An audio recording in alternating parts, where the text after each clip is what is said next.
Gyanosphere. Preparation for future.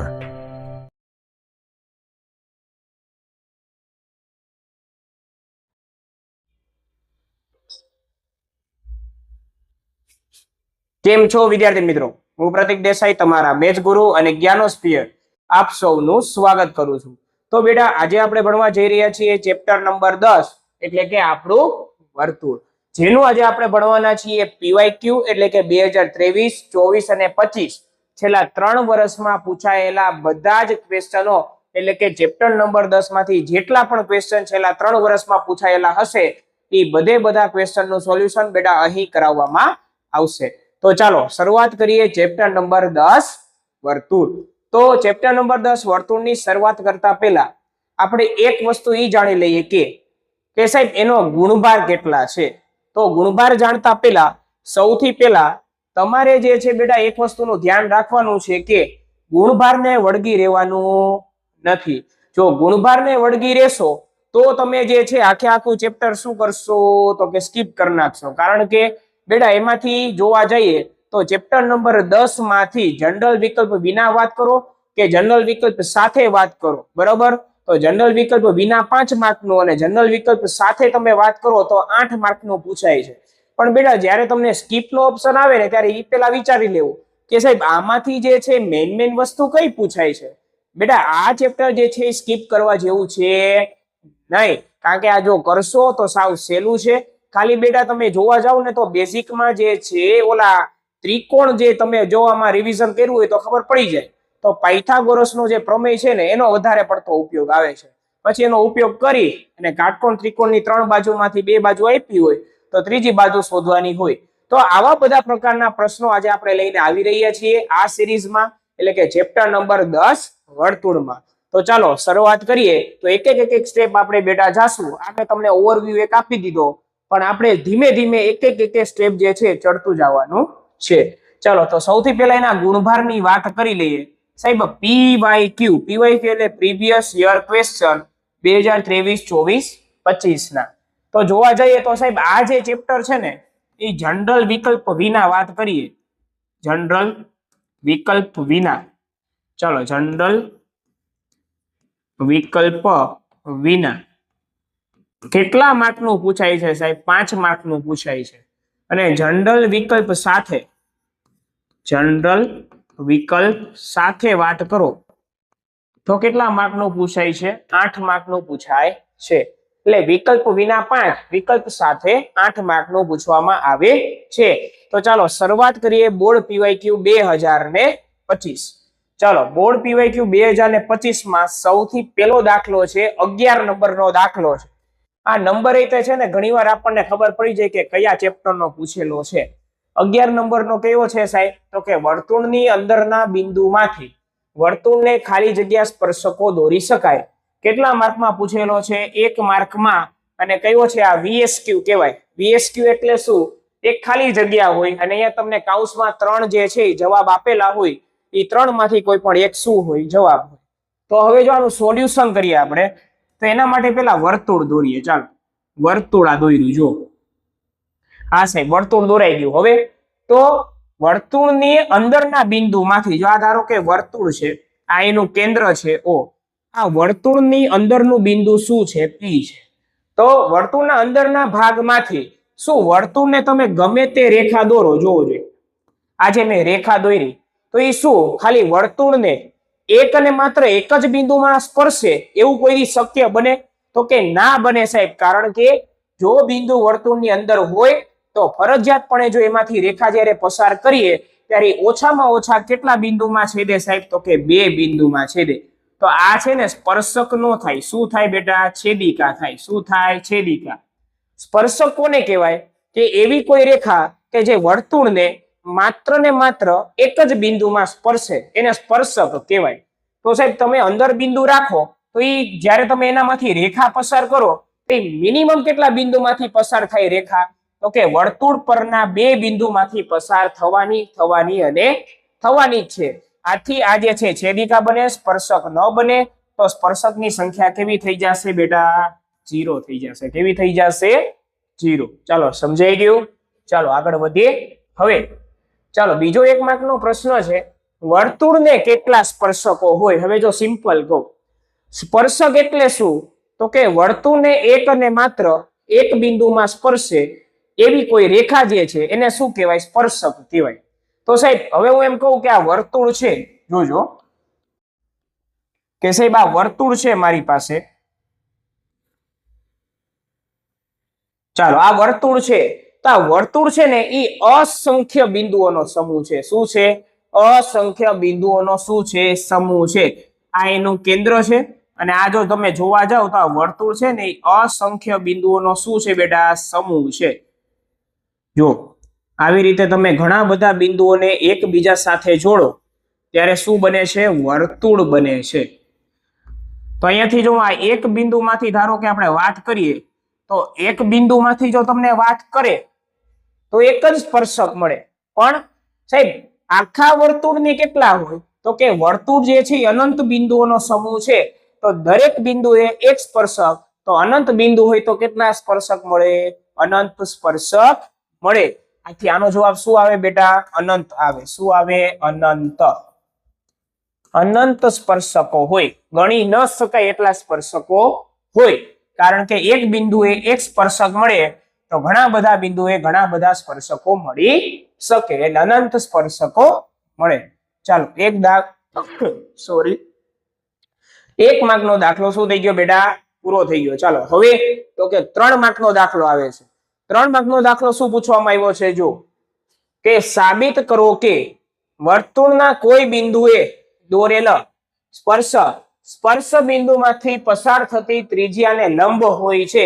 હવે એક વસ્તુ સાંભળી લેજો સાહેબ, આખા સ્ટાન્ડર્ડ 10 માં કુલ 3 પ્રમેય આવે છે. પ્રમેય 10.1, પ્રમેય 10.2 અને સમપ્રમાણતાનો પ્રમેય. અને જો ચોથો ગણવો હોય તો સમપ્રમાણતાના મૂળભૂત પ્રમેયનો પ્રતિપ્રમેય, એટલે કે સાહેબ થેલ્સનો જે પ્રમેય છે એનો પ્રતિપ્રમેય 6થા ચેપ્ટરનો છે. તો બેટા ઓમ કુલ થઈને કેટલા આવે છે સાહેબ? 4 આવે છે. કેટલા આવે છે? 4. તો આ 4 માંથી બેટા હું કહી દઉં છું કે 2 તો ગમે તે હશે, હશે અને હશે જ. એટલે 4 માર્કમાં એક પ્રમેય હશે અને 3 માર્કમાં એક પ્રમેય હશે. તો 4 ને 3 7 માર્ક તો તમારે એમને બેઠા બેઠા કવર થઈ ગયા કે નહીં? એક ચેપ્ટર નંબર 10 માં પ્રમેય આપ્યા છે અને એક ચેપ્ટર નંબર 6 ત્રિકોણમાં એક પ્રમેય આપેલું છે. તો આમાંથી 2 10 માંથી અને સોરી 6થા માંથી તમે જો જોવા જાઓ તો કેટલા પ્રમેય છે? 2 પ્રમેય. એટલે ચેપ્ટર 10 માંથી 2, ચેપ્ટર નંબર 6 માંથી પણ 2. તો આ 4 પ્રમેય કરી લ્યો તો એમાંથી 2 પ્રમેય ઓછામાં ઓછી આવવાની શું છે? શક્યતા રહેલી છે. તો કરી જ નખાય, રોકડા માર્ક કહેવાય આવી વસ્તુ. ચાલો સમજાય છે? ચાલો આગળ વધીએ. તો આ સાહેબ આ કયો પ્રમેય છે? તો કે આપણને બધાને ખબર છે, આની બહુ પ્રેક્ટિસ કરી. ચાલો શું છે? તો કે પ્રમેય 10.1. કયો છે? પ્રમેય 10.1 છે. ચાલો સમજાઈ ગયું? તો આ પ્રમેય 10.1 છે અને આપણે હમણાં સાબિત કરશું, પણ એની પહેલા આ જો નીચે છે ને અમુક પ્રશ્નો આપેલા છે, જે કેના માટે છે? ફક્ત દ્રષ્ટિહીન વિદ્યાર્થીઓ માટે, પણ આપણે પણ એને સોલ્વ કરી લેશું. ચાલો શું કે છે? વર્તુળના વ્યાસના અંત્ય બિંદુએ દોરેલા સ્પર્શકો પરસ્પર સમાંતર હોય છે. તો એ જે કે ને એમ કરવા. જો આ વર્તુળ છે, આ એનો વ્યાસ છે, આ વ્યાસના 2 અંત્ય બિંદુ છે. હવે આ અંત્ય બિંદુએ આપણે જો આ સ્પર્શકો દોરીએ છે, આમાંથી પસાર થતો એવો સ્પર્શક દોરીએ તો સાહેબ આ 2 છે ને હંમેશા કેવા હોય? એકબીજાને શું હોય? સમાંતર જ હોય. કારણ કે અહીંયા જો અહીંયા અને અહીંયા આ જે છે સરખા ડિસ્ટન્સે કેન્દ્રથી આવેલા હોય, અને જો સરખા ડિસ્ટન્સે અહીંયાથી આવેલા હોય તો અહીંયા જો તમારે પ્રમેય 10.1 જો ને તો અહીંયા 90 અંશનો અને અહીંયા 90 અંશનો ખૂણો બને. તો એના દ્વારા આપણે એવું કહી શકીએ કે આ 2 રેખા આની સાથે વ્યાસ સાથે સરખો ખૂણો બનાવે છે. બે એકબીજાને શું હોય? હંમેશા સમાંતર જ હોય. ચાલો પણ આપણે ટૂંકમાં યાદ રાખી શકીએ કે સાહેબ વ્યાસ છે તો વ્યાસ એક હોય સાહેબ, 2 બિંદુ છે, એ 2 બિંદુ એ સાહેબ તમે જો રેખા દોરો તો એ હંમેશા સમાંતર જ હોવાની, ક્યારેય અલગ અલગ હોવાની નથી. તો આનો જવાબ શું આવે? સાચો. પછી વર્તુળના સ્પર્શકના સ્પર્શ બિંદુમાંથી દોરેલો લંબ વર્તુળના કેન્દ્રમાંથી પસાર થાય છે. હા સાહેબ, વર્તુળના કેન્દ્રમાંથી જ પસાર થાય એટલે શું કહેવામાં આવે છે? જો આ વર્તુળ છે, વર્તુળના સ્પર્શકના જો આ સ્પર્શક ના સ્પર્શ બિંદુમાંથી હંમેશા જ્યારે તમે લંબ દોરો ને તો એ ક્યાંથી પસાર થાય છે? કેન્દ્રમાંથી જ પસાર થાય છે. અને આપણે દાખલો જે છે બેઠે બેઠો ચેપ્ટર નંબર 10 માં આપેલો છે. એની સાબિતી પણ તમને આપેલી છે. જો વધુ માહિતી જોતી હોય તો આ તમારે આપણે જે કોર્સ છે એ તમારે પરચેસ કરવાનો રહેશે ને એમાં આખે આખું ચેપ્ટર નંબર 10 તમને ભણાવવામાં વ્યવસ્થિત આવેલું છે.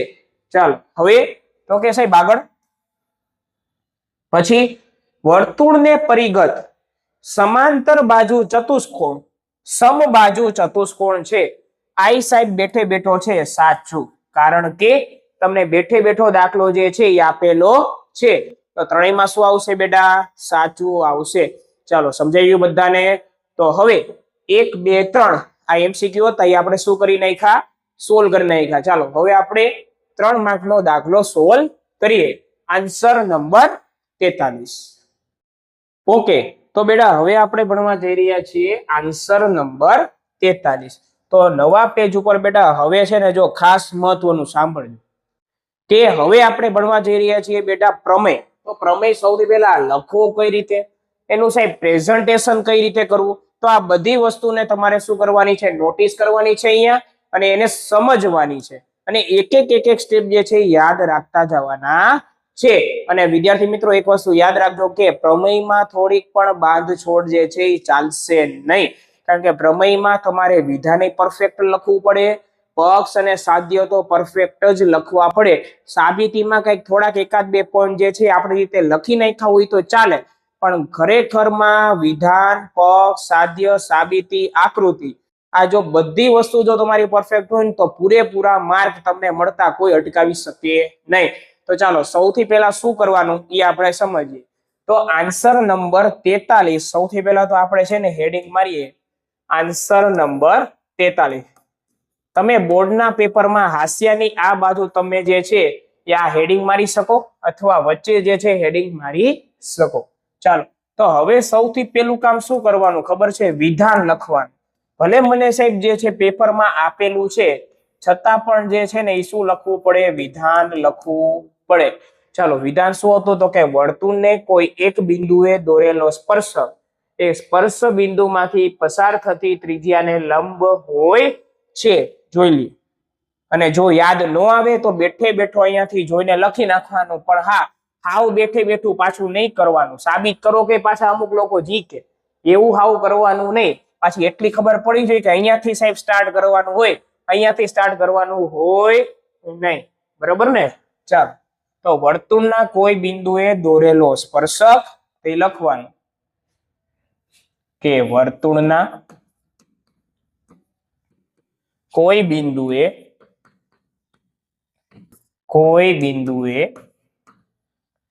દોરેલ સ્પર્શક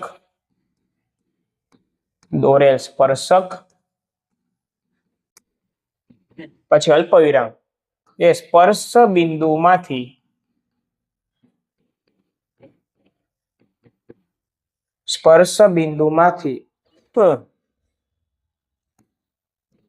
પસાર થતી ત્રિજ્યાને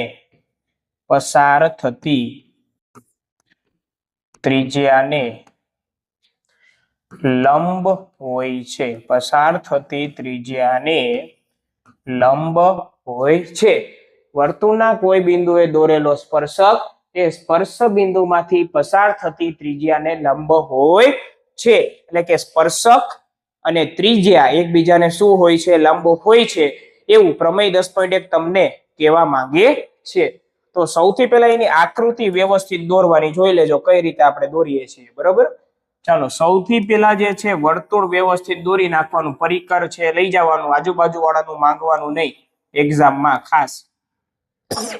ચાલો પછી શું દોરવાનો કે અહીંયાથી આમ લંબ આવતો હોય ને એક એવું એક બિંદુ લઈ લેવાનું અહીંયા, અને તમારે દોરવું હોય તો તમે દોરી શકો. ચાલો આવી રીતે જો સીધી લાઈન પહેલા દોરી નાખવાની. પછી શું કરવાનું તો કે એ બિંદુમાંથી પસાર થતો એક સ્પર્શક દોરવાનો. પરફેક્ટ જ થવું જોઈએ આ બધી વસ્તુ, એટલે ધીમે ધીમે કરાવું છું. ચલો પછી તો કે સાહેબ અહીંયા દોરાઈ ગયું આટલું વસ્તુ, તો કે હા હવે જ્યાં આ પોઈન્ટ છે ને એ તો આપણું ફિક્સ હોવું જોઈએ. કયું બિંદુ છે સાહેબ? આ પી બિંદુ. આ રેખા એટલે કે સ્પર્શક કયો છે? તો કે XY સ્પર્શક છે. આ બધી વસ્તુ ફિક્સ હોવી જોઈએ, તો જ તમને જે છે પરફેક્ટ મગજમાં યાદ આવે. અને જેટલી વાર પ્રેક્ટિસ કરો ત્યારે આવી જ રીતે નામકરણ કરવાનું. ચાલો સમજાય છે. પછી શું લેવાનું? અહીંયા બિંદુ બેટા ક્યુ લેવાનું. પછી તો કે આને છે ને તૂટક રેખા વડે દોરવાનું. કઈ રીતે? તૂટક રેખા વડે. પછી તો કે અહીંયા છે ને 90 અંશનો ખૂણો કરવાનું ભૂલવાનું નહીં. હવે સાહેબ 90 અંશનો ખૂણો ન કરીએ તો ન ચાલે. તો જ્યારે તમારા માર્ક 80 માંથી 75 ઉપર જાય છે ને ત્યારે આ બધી વસ્તુ ચેક કરવામાં આવે છે કે ભાઈ તમે લંબ કર્યો છે કે નહીં. તો આ બધી વસ્તુ ચેક થાય. હવે જો ઈ ચેક થાય તો અહીંયા અડધો ઈ કાપી નાખે. 80 માંથી 80 આવતા હોય તો 80 માંથી 79 થઈ જાય. પછી 100 માંથી 99 આવે, એક માર્કનો અફસોસ ન રહી જાય. એટલા માટે આ બધી વસ્તુ જે છે ધ્યાન રાખવી પડે. સમજાય છે બેટા? ચાલો, તો આ પરફેક્ટ આકૃતિ શું થઈ ગઈ? મારી દોરાઈ ગઈ. હવે આમાં કાંઈ એડ ઓન થાય નહીં. પણ હા, જો વધારાના જ્યારે હમણાં હું બિંદુ અહીંયા લખીશ ને, બરાબર, ત્યારે ઈ એકાદ બે બિંદુ જે છે એ તમારે દર્શાવી દેવાના. પણ અત્યારે નહીં દર્શાવું. શું કામે? કારણ કે મારે જ્યારે સમજાવવું છે એટલા માટે. રેડી? ચાલો, તો પક્ષ વિધાન લખાઈ ગયું છે આપણું, આકૃતિ દોરાઈ ગઈ છે. હવે પેલા વિધાન, પછી આકૃતિ. હવે પક્ષ, સાધ્ય અને સાબિતી લખવાની છે.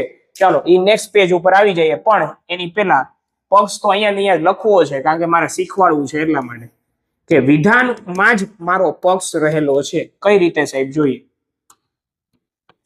સાહેબ, હંમેશા યાદ રાખજો કે પક્ષ એટલે શું? તો કે સાહેબ તમને જે આપેલું છે ઈ. અને સાધ્ય એટલે શું? તમારે શું સાબિત કરવું છે ઈ. સાહેબ મારે છે ને સૌથી પહેલા શું આપ્યું છે ને એ મારે જોવાનું છે. તો કે આપ્યું છે ક્યાં સુધી સાહેબ? ખબર છે? અલ્પવિરામ સુધીનું છે ને એ તમને આપેલું છે. અલ્પવિરામ પછીનું તમારે શું કરવાનું છે? સાબિત કરવાનું છે. જો વર્તુળના કોઈ બિંદુએ દોરેલો એક સ્પર્શક છે, આ તમને આપેલું છે, તો એ પક્ષ કહેવાય. અને પછીનો સ્પર્શ બિંદુમાંથી પસાર થતી ત્રિજ્યાને લંબ હોય છે. એટલે કે સ્પર્શક અને ત્રિજ્યા એકબીજાને શું હોય છે? લંબ હોય છે. એ મારે શું કરવાનું છે? સાબિત કરવાનું છે. ચાલો, કઈ રીતે? જો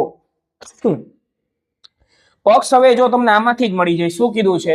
વર્તુળના કોઈ બિંદુએ દોરેલો શું છે? સ્પર્શક છે. તો વર્તુળ કયું છે? જો તો કે ઓ કેન્દ્રિત. તો જો એક એક વસ્તુ જોજો. ઓ કેન્દ્રિત. વર્તુળ પરના એટલે શું ખબર છે? વર્તુળની અંદર વાત કરીએ ને તો આ અંદરનો ભાગ આવે. વર્તુળની બહારનો ભાગ કહીએ ને તો આ બધો ભાગ આવે. પણ વર્તુળ પરનો ભાગ કહીએ ને તો જે આ સફેદ લાઈન દોરી છે ને એની ઉપર કઈ તમે હળી કરો ને તે વર્તુળ પર હળી કરી કહેવાય. ચાલો, સમજાય છે? બસ એ જ વસ્તુ છે. ઓ કેન્દ્રિત વર્તુળ પરના. જો લખું છું, ઓ કેન્દ્રિત વર્તુળ પરના. સાવ સહેલું છે. પરના પી બિંદુએ, વર્તુળ પરના પી બિંદુએ દોરેલો સ્પર્શક કયો છે? XY છે. પૂરું થઈ ગયું. પી બિંદુએ દોરેલ સ્પર્શક રેખા XY છે. લ્યો, વાર્તા થઈ ગઈ પૂરી. ઓ કેન્દ્રિત વર્તુળ પરના પી બિંદુએ દોરેલો સ્પર્શક XY છે. લ્યો, દોરેલો સ્પર્શક કીધો તો એ દોરી નાખ્યો. ચાલો, રેડી? આ શું થઈ ગયો? મારો પક્ષ. હવે તો કે હવે આવે સાહેબ સાધ્ય. સાધ્ય એટલે શું? મારે શું સાબિત કરવું છે?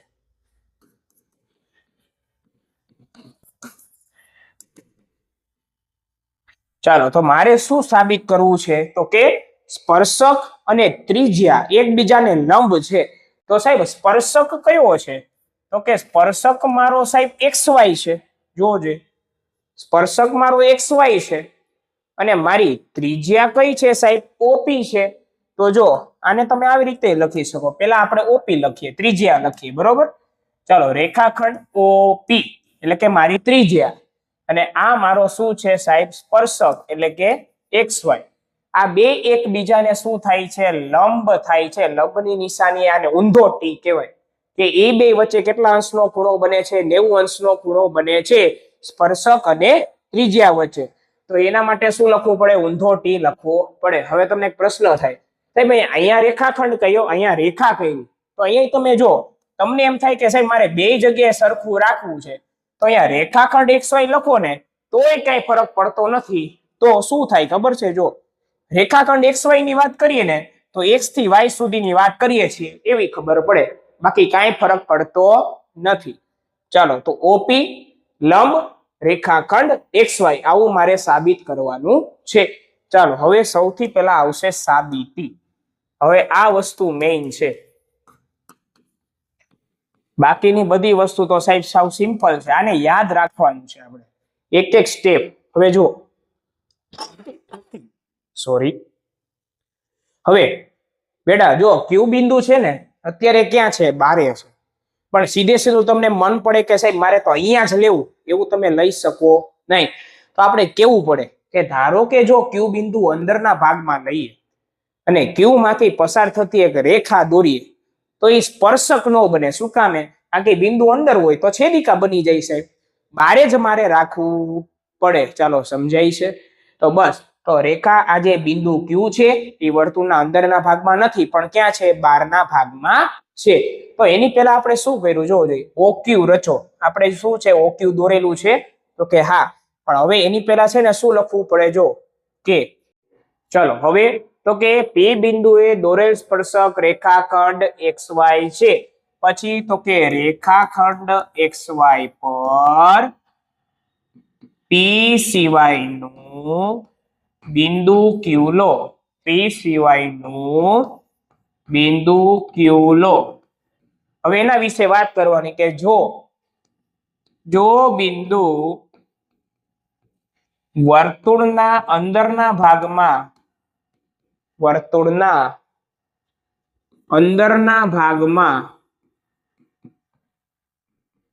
લેવામાં આવે તો શું થાય?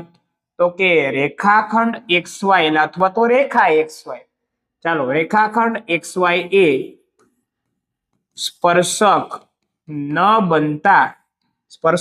બનતા છેદિકા બની જાય. સ્પર્શક ન બનતા શું બને? તો કે છેદિકા બને. શું બને?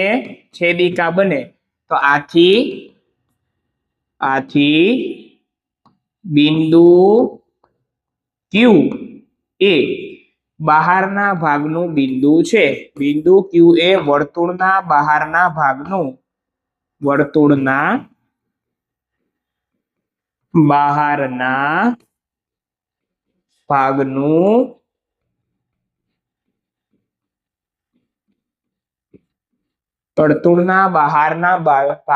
બિંદુ છે. આથી બિંદુ Q એ વર્તુળના બહારના ભાગનું બિંદુ છે. તો સાહેબ હવે જોવો જોઈએ કે એક તો આ બિંદુ Q છે એ અંદરના ભાગમાં નથી, ક્યાં છે? બહારના ભાગમાં છે. અને એ પણ ક્યાં છે? રેખા XY ઉપર છે. હવે સમજો સાહેબ, આ બિંદુ P સિવાયનું તમે ગમે તે બિંદુ લ્યો. હવે જો ધારો કે હું હવે જો જે લખવા જઈ રહ્યો છું, જો PQ, અને હવે અહીંયા છે ને એક બીજું બિંદુ લઉં છું, R લઉં છું. શું લઉં છું? અહીંયા R.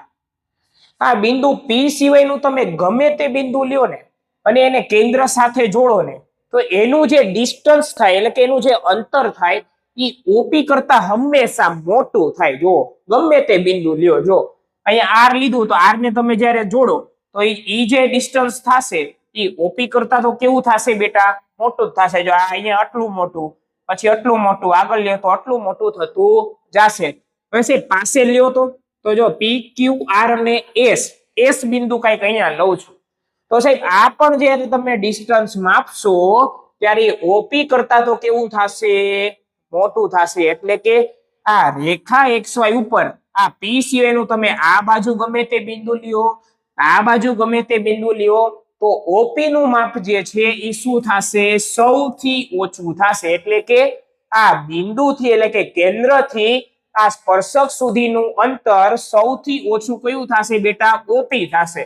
તો જ્યારે સૌથી ઓછું અંતર દોરો છો ત્યારે તમને અહીંયા શું બને છે? 90 અંશનો ખૂણો બને છે. તો સાહેબ OP નું માપ જે છે ને ટૂંકમાં શું સાહેબ? ટૂંકમાં કયો તો કે જો આ OP નું માપ છે ને એની સિવાયનું તમે ગમે તે બિંદુ લ્યો અને એને તમે કેન્દ્ર સાથે જોડો તો એ બધાનું માપ OP કરતા કેવું થશે બેટા? મોટું જ થશે. જેમ કે આપણે જો OQ ની વાત કરીએ તો OP જે છે એની કરતા કોનું માપ વધારે હોય? OQ નું માપ સાહેબ વધારે હોય, કારણ કે OQ નું માપ વધારે છે, OP નું માપ સૌથી ઓછું છે. એટલા માટે OP નું માપ સૌથી નાનું થશે. આથી અહીંયા કેટલા અંશનો ખૂણો બનશે? 90 અંશનો ખૂણો બનશે. ચાલો સમજાય છે? ચાલો હવે જો આમાં લખવું કઈ રીતે, તો કે જો અહીં લખવાનું કે અહીં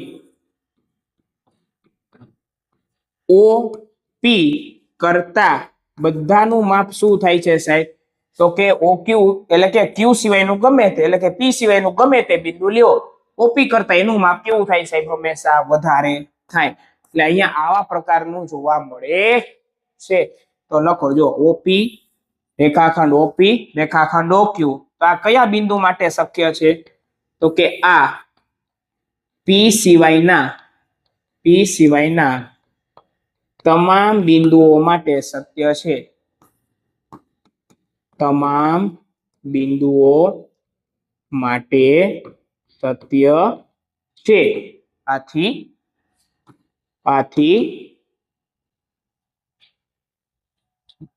OPA રેખાખંડ OPA સ્પર્શકનું કેન્દ્રથી સૌથી ઓછું અંતર સૂચવે છે. સૌથી ઓછું અંતર અથવા સૂચવે છે, અથવા તો સૌથી ઓછું અંતર છે. તો આથી શું સાબિત થાય છે? તો કે રેખાખંડ OP અને એને લંબ શું હોય? હંમેશા રેખાખંડ XY હોય, કારણ કે સૌથી ઓછું અંતર જ્યારે તમે માપો ત્યારે શું થાય છે? 90 અંશનો ખૂણો બને છે. હવે આખું જે આ સાબિતી છે ને 2 મિનિટમાં તમને સમજાવી દઉં. જો સૌથી પહેલા શું આપ્યું છે સાહેબ? તો કે મારી પાસે જે છે O કેન્દ્રિત વર્તુળ છે, P બિંદુએ દોરેલો સ્પર્શક રેખા XY છે એ લખ્યું. જો પક્ષ બેઠો અહીંયા પેલી લાઈન આખી લખી. પછી તો કે સાહેબ હવે તો કે બિંદુ Q ની વાત કરવાની છે. તો બિંદુ Q લેવું પડે? તો કે હા. ક્યાં લેવું પડે? તો કે રેખાખંડ XY પર, એટલે કે રેખા XY પર લેવું પડે. જો અહીંયા રેખા કરો તોય મને કઈ વાંધો નથી. તો રેખા XY પર P સિવાયનું બિંદુ Q લો. જો બિંદુ અંદરના ભાગમાં રાખવામાં આવે તો રેખા XY અહીંયા રેખા કરી નાખો તોય ચાલે. રેખા XY એ શું બને? તો કે સ્પર્શક ન બને. શું બને? છેદિકા બને. આથી બિંદુ જે Q છે એ ક્યાં છે? બહારના ભાગમાં છે. તો આથી બિંદુ Q એ વર્તુળના બહારના ભાગનું બિંદુ છે. તો અહીં શું જોવા મળે છે? તો કે OP એ સૌથી નાનું અંતર છે. જો છે સાહેબ? તો કે હા. OP એ બાકી બધા કરતા જે છે સૌથી નાનું અંતર છે. અને સૌથી નાનું અંતર હોય તો કેટલા અંશનો ખૂણો બનાવે? 90 અંશનો ખૂણો બનાવે. તો સૌથી નાનું અંતર છે કોણ? OP. ને એના કરતા બધા અંતર કેવા છે સાહેબ? મોટા છે. તો મોટાની જગ્યાએ આ જો પાખડું જે છે ને ખુલ્લું આવે, અને જે સાઈડ બંધ આવે ને એ નાનું હોય. આને કહેવાય લેસ ધેન કહેવાય. હવે એ તમારે સમજાવવાની જરૂર નથી. તો OP કરતા બધામાં કેવા છે? મોટા છે. તો જો આ P સિવાયના તમામ બિંદુઓ માટે શું છે? સત્ય છે. આથી રેખાખંડ OP એ સ્પર્શકનું કેન્દ્રથી સૌથી ઓછું અંતર દર્શાવે છે, અથવા સૌથી ઓછું અંતર છે. તો આથી આપણે કહી શકીએ કે સાહેબ આ OP અને XY વચ્ચે કેટલા અંશનો ખૂણો બનતો હશે? 90 અંશનો ખૂણો બનતો હશે. જે શું થાય છે? સાબિત થાય છે. અને અહીંયા તમારે રેખા કરવી હોય તો મને કઈ વાંધો નથી. ચાલો સમજાય છે બેટા? તો શું કર્યું? પેલા પક્ષ લખ્યો, પછી બિંદુ Q લીધું. અંદરના ભાગમાં હોય તો સ્પર્શક ન બને, છેદિકા બને. બહારના ભાગમાં લીધું તો શું બની ગયું? સ્પર્શક બની ગયું. પછી શું કર્યું? તો કે આથી બિંદુ Q એ વર્તુળના બહારના ભાગનું બિંદુ છે. એટલે પેલા બિંદુ Q નું માપ જે છે, એટલે કે જે વસ્તુ છે એ પતાવી લીધું. પછી કોની વાત કરવાની? તો કે સૌથી ઓછા અંતરની વાત કરવાની. તો અહીં રેખાખંડ OP એ બાકી બધા કરતા કેવું છે? નાનું અંતર છે. ને બાકી બધા અંતર કેવા છે? મોટા છે. તો આ P સિવાયના તમામ બિંદુઓ માટે સત્ય છે. આથી રેખાખંડ OP સ્પર્શકનું કેન્દ્રથી સૌથી ઓછું અંતર દર્શાવે છે. આથી બે અંશ વચ્ચે, એટલે કે સ્પર્શક અને ત્રિજ્યા વચ્ચે કેટલા અંશનો ખૂણો બને છે? 90 અંશનો ખૂણો બને છે. આ તમારો થઈ ગયો આખો પ્રમેય 10.8. સ્ક્રીનશોટ પાડવો હોય તો સ્ક્રીનશોટ તમે પાડી શકો છો. અને આ એસ અને આર વધારાના બિંદુઓ લીધેલા છે. તમે લખો તોય ચાલે અને નો લખ્યા હોય તો પણ ચાલે, પણ લખો તો વધારે સારું. ચાલો રેડી.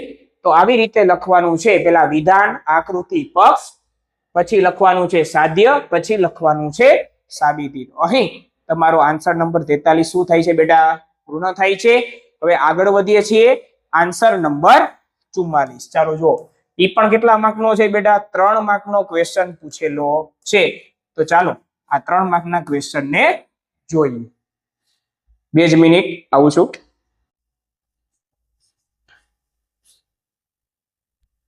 ઉભા રહેજો. ઓકે, તો બેટા હવે ભણવા જઈ રહ્યા છીએ આન્સર નંબર 44. બે સમકેન્દ્રી વર્તુળની ત્રિજ્યાઓ 5 સેમી અને 3 સેમી છે. મોટા વર્તુળની જીવા નાના વર્તુળને સ્પર્શે છે, તો તેની લંબાઈ શોધો. તો ચાલો સૌથી પહેલા આની આપણે આકૃતિ દોરીએ. આકૃતિ દ્વારા આપણને ખબર પડે કે કઈ રીતે આગળ દાખલો ગણવાનો છે. 2 જ મિનિટ. ચાલો તો આગળ કઈ રીતે દાખલો ગણશું જોઈએ. તો સૌથી પહેલા આપણે એની આકૃતિ દોરશું. Answer number 44. ચલો જો, તો સૌથી પહેલા આકૃતિ દોરીએ. તો સૌથી પહેલા બે સમકેન્દ્રી વર્તુળો કીધા છે. એટલે આ પહેલો વર્તુળ ને સાહેબ આ કેટલામો વર્તુળ? તો કે આ બીજો વર્તુળ. અને આ ઈ બંનેનું કેન્દ્ર કેવું છે? સરખું. સમકેન્દ્રી એટલે બંનેના કેન્દ્ર કેવા હોય? સરખા હોય. અને સરખા કેન્દ્ર આપણે ધર્યા છે. હવે કીધું છે મોટા વર્તુળની જીવા નાના વર્તુળને સ્પર્શે છે. તો જો મોટા વર્તુળની એક જીવા દોરું છું. જો અહીંયા દોરું છું. આ મારી શું છે? મોટા વર્તુળની શું છે? જીવા. જીવા એટલે શું? એવો રેખાખંડ કે જેના બંને અંત્ય બિંદુ વર્તુળ ઉપર હોય તો એને શું કહેવાય? જીવા કહેવાય. તો કે હા સાહેબ. તો જીવા જે છે, મોટા વર્તુળની જે જીવા છે એ શું કરે છે? નાના વર્તુળને સ્પર્શે છે. તો નાના વર્તુળને સ્પર્શે છે એટલે અહીંયા કંઈક બિંદુ બનાવતું હશે. તો જો અહીંયા જે છે આને નામ આપી દઈએ આપણે સૌથી પહેલા એ, અને આને નામ આપી દઈએ બી, ને આને નામ આપી દઈએ પી. અને અહીંયાથી આપણે શું દોરી શકીએ? લંબ દોરી શકીએ. હવે જોવો જોઈએ કે સાહેબ નાના વર્તુળ માટે મોટા વર્તુળની જે જીવા છે એ શું બને? સ્પર્શક બને કે નહીં સાહેબ? તો કે હા. કારણ કે એ બી છે એ આ નાના વર્તુળને તો એક જ બિંદુમાં સ્પર્શે છે. તો રેખાખંડ એ બી છે એ નાના વર્તુળ માટે શું બને? સ્પર્શક બને. અને આ સ્પર્શક અને આ ત્રિજ્યા એકબીજાને હંમેશા શું હોય છે? લંબ હોય છે. ચાલો હવે જોયું સાહેબ આ નાના વર્તુળની આ ત્રિજ્યા થાય કે નહીં? ઓ થી લઈને પી. તો કે હા, ઓપી જે છે એ નાના વર્તુળની ત્રિજ્યા થાય. તો એનું માપ મને કેટલું આપેલું છે? 3 સેમી આપેલું છે. કેટલું આપેલું છે? 3 સેમી. અને સાહેબ આ ઓ થી લઈને જો આપણે બી ની વાત કરીએ, ઓ થી બી, જો અહીંયા વ્યવસ્થિત દોર દઉં તમને. ઓ થી બી, તો આને શું કહેવાય? મોટા વર્તુળની ત્રિજ્યા. તો મોટા વર્તુળની જે ત્રિજ્યા છે એ કેટલા સેમી આપી છે મને? 5 સેમી. તો શું ગોતવાનું કીધું છે? તો કે મને જીવાનું માપ. જીવાનું માપ એટલે શું? તો કે જીવાના બે કટકા છે, પીબી અને પીએ. આ બેનો હું સરવાળો કરું ને તો મને શું મળી જાય? જીવા મળી જાય. હા કે ના? તો કે હા. જોવો જોઈએ. તો અહીંયા કાટકોણ નો સાંભળજો ખાસ. જોજો સાહેબ અહીંયા કાટકોણ ત્રિકોણ બને છે. તો કે હા, ઓપીબી. તો ઓપીબી માં કાટકોણ ત્રિકોણ બનતો હોય તો પાયથાગોરસના પ્રમેયનો ઉપયોગ કરો તો તમને આ ત્રીજી બાજુ મળી જાય કે નહીં? તો કે હા સાહેબ. તો આ જેટલી હોય ને એટલી જ આ હોય. તો એ મારે સાબિત કરવું હોય ને તો કઈ રીતે થઈ શકે? તો કે બે ત્રિકોણને કેવા કરી દેવાના? સમરૂપ સાબિત કરી દેવાના. જોઈએ ચાલો શું કરશું. તો કે સૌથી પહેલા આન્સર નંબર 44. શું? તો કે જે આપ્યું છે ને પેલા લખવાનું કે ઓ કેન્દ્રિત સમકેન્દ્રી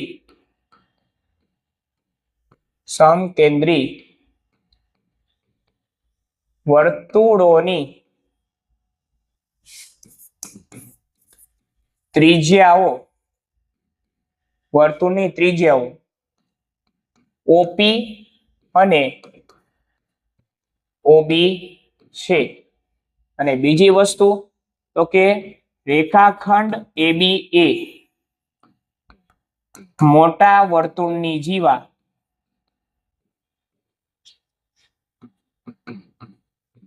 નાના વર્તુળને નાના વર્તુળને પી બિંદુમાં સ્પર્શે છે. પી બિંદુમાં સ્પર્શે છે. તો આ બધી વસ્તુ આવી ગઈ. શું કીધું? તે ઓ કેન્દ્રિત બે સમકેન્દ્રી વર્તુળોની ત્રિજ્યાઓ ઓપી અને ઓબી છે. રેખાખંડ એબી એ મોટા વર્તુળની જીવા નાના વર્તુળને પી બિંદુમાં સ્પર્શે છે. રેખાખંડ એબી જે મોટા વર્તુળની જીવા છે એ નાના વર્તુળને પી બિંદુમાં સ્પર્શે છે. તો સ્પર્શતી હોય તો શું કહી શકાય? બે એકબીજાને શું હોય છે? લંબ. તો લખવાનું આથી રેખાખંડ ઓપી લંબ રેખાખંડ શું થાય? એબી. કઈ રીતે? તો કે પ્રમેય 10.1. પરીક્ષામાં આમ જ લખવાનું પ્રમેય 10.1. તો જોવો જોઈએ. હવે આ ત્રિકોણની વાત કરવાની. ત્રિકોણ ઓપીબી માટે ત્રિકોણ ઓપીબી માટે ખૂણો પી બરાબર કેટલા થાય? 90° થાય. તો લખવાનું પાયથાગોરસના પ્રમેય પરથી, સાવ સહેલો છે, પાયથાગોરસના પ્રમેય પરથી. ચાલો આ ત્રિકોણમાં પાયથાગોરસ લગાડો તો શું થાય? કાટકોણની સામેની બાજુ શું થાય સાહેબ? કર્ણ થાય. કર્ણ એટલે શું કહેવાય? ઓબી કહેવાય. ઓબી નો સ્ક્વેર. ચાલો બાકીની બે બાજુ કઈ થાય? ઓપી અને પીબી. તો ઓપી નો સ્ક્વેર વત્તા પીબી નો સ્ક્વેર. ચાલો તો ઓબી નું માપ છે મારી પાસે કેટલું છે? 5. ઓપી નું માપ છે કેટલું? 3. પીબી નું માપ મારે શું કરવાનું છે? ગોતવાનું છે. 5 નો સ્ક્વેર કેટલો થઈ જાય છે? 25. 3 નો વર્ગ થઈ જાય 9 વત્તા પીબી નો સ્ક્વેર. હવે સાહેબ 9 આ બાજુ આવે તો કેવા થઈ જાય? માઇનસ થઈ જાય. 25 માંથી 9 શું થાય? જાય.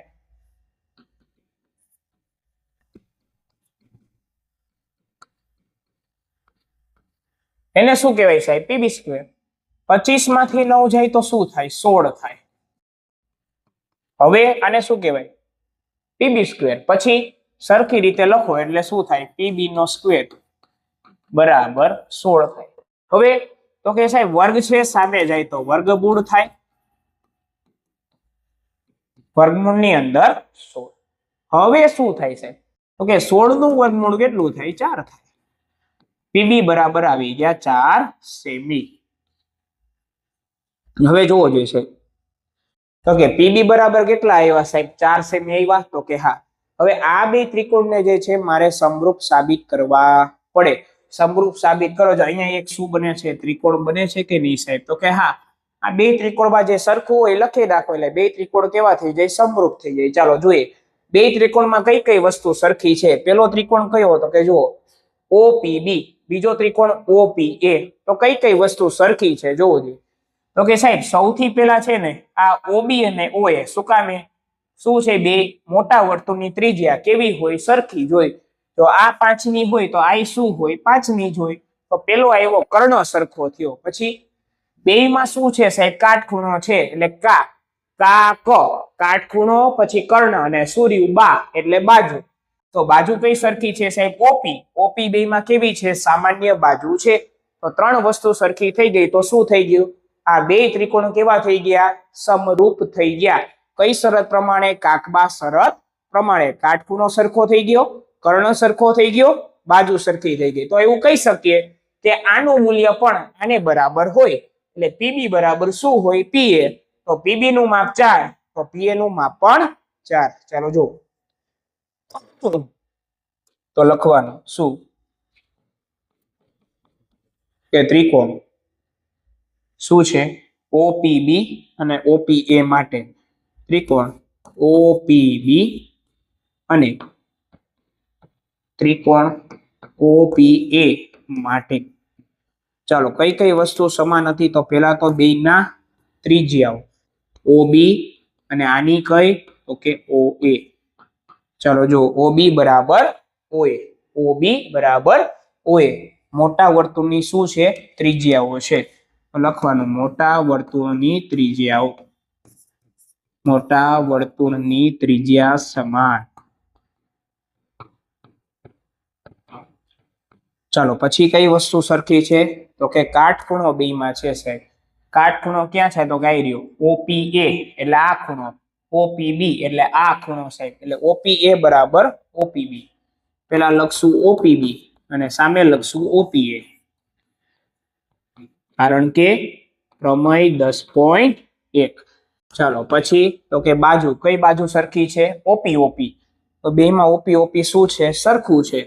તો OP બરાબર શું છે રેખાખંડ OP છે. શું કામ એ તો કે સામાન્ય બાજુ છે. હવે સામાન્ય બાજુ હોવાથી ત્રણ વસ્તુ સરખી થઈ તો શું કહી શકીએ?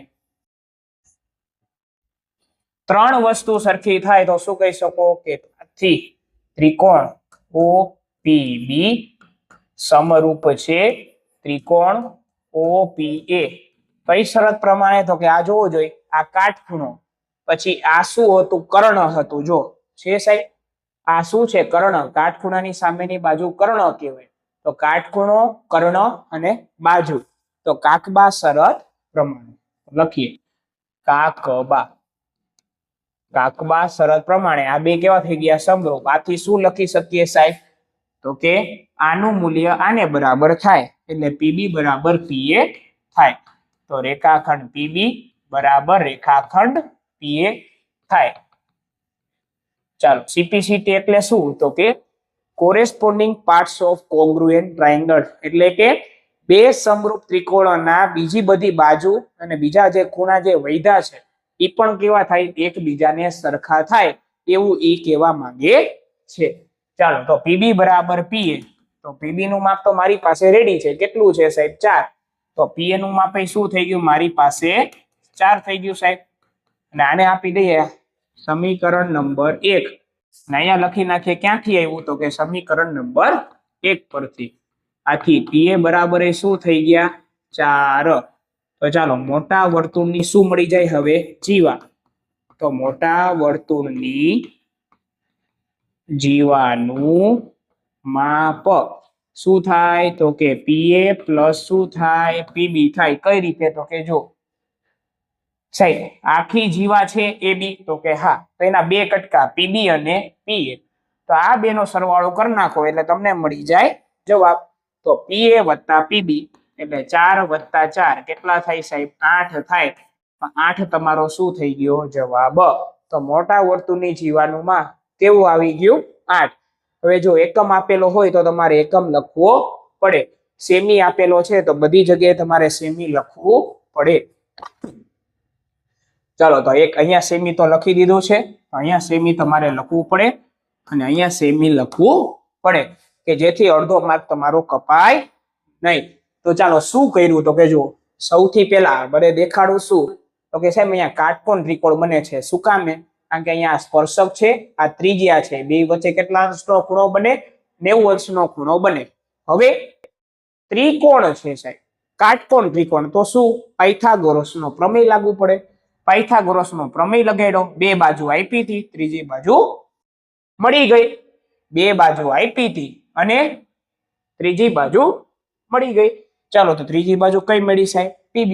PB બરાબર 4. પણ હું સીધું એમ ન લખી શકું કે સાહેબ PB બરાબર PA થાય. આ PB 4 આ સીધું 4 એવું કહી શકાય નહીં. તો બે ત્રિકોણ શું કરવાનું સમરૂપ સાબિત કરવા પડે. તો બે ત્રિકોણને મેં સમરૂપ સાબિત કર્યા જો છે થઈ ગયું. તો પછી તમે લખી શકો કે PB બરાબર PA. PA નું માપ પણ કેટલું છે 4. 4 વત્તા 4 એટલે 8. તો દાખલો થઈ ગયો પૂરો. તો હવે વિદ્યાર્થી મિત્રો બોર્ડ PYQ 2025 અહીં પૂર્ણ થાય છે. મળીએ છીએ બોર્ડ PYQ 2024 માં એટલે કે અત્યારે જ. ચાલો હવે પડવા જઈ રહ્યા છીએ બોર્ડ PYQ 2024.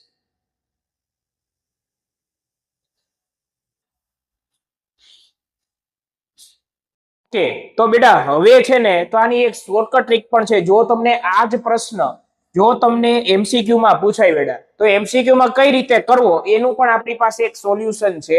એની માટેનું એક સૂત્ર છે. કયું સૂત્ર છે આને ખાસ નોંધી લેજો. જો હવે સાહેબ તમને એમ કે બે સમકેન્દ્રી વર્તુળો છે વગેરે વગેરે. હવે એની ત્રિજ્યાઓ જો આપી દે ને તમને કે ભાઈ મોટાની આ છે નાનાની આ છે તો મોટાની જે છે એ મારે જીવાનું માપ શોધવું હોય ને સીધે સીધું, તો એના માટેનું સૂત્ર છે શું? તો કે જો મોટા વર્તુળની જીવાનું માપ, મોટા વર્તુળની જીવાનું માપ નું સૂત્ર શું છે? તો કે પેલા તો બગડો, પછી વર્ગમૂળની અંદર capital R square minus small R square. હવે સાહેબ આનો મતલબ શું છે એ સમજાવું છું, પેજ મિનિટ. બરાબર, ચલો જો કેપિટલ આર સ્ક્વેર માઇનસ શું છે સાહેબ? તો કે સ્મોલ આર સ્ક્વેર. તો સાહેબ બે વર્ગમૂળની અંદર capital R square minus small R square જે છે એમાં મોટાની જે છે ત્રિજ્યા છે ને એ કેપિટલ અને નાનાની જે છે ને એ સ્મોલ આર. હવે સાહેબ મૂકો ચાલો.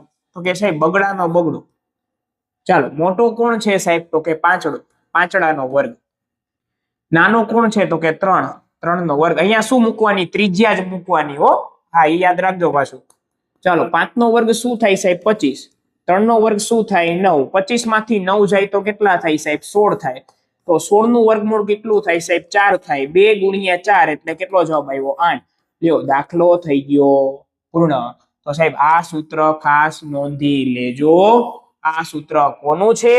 તો કે મોટા વર્તુળની જીવાનું માપ શોધવાનું છે.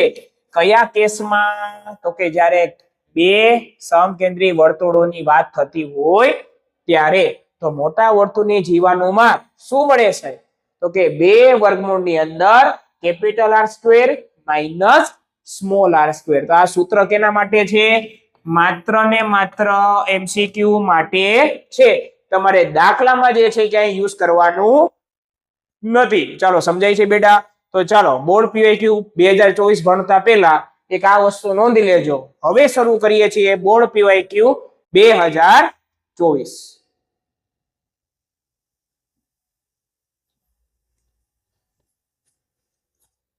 ઓકે બેટા, તો હવે આપણે ભણવા જઈ રહ્યા છીએ બોર્ડ પીવાયક્યુ 2024. તો ચાલો બોર્ડ 2024 માં સાહેબ શું પૂછાણું છે જોવું.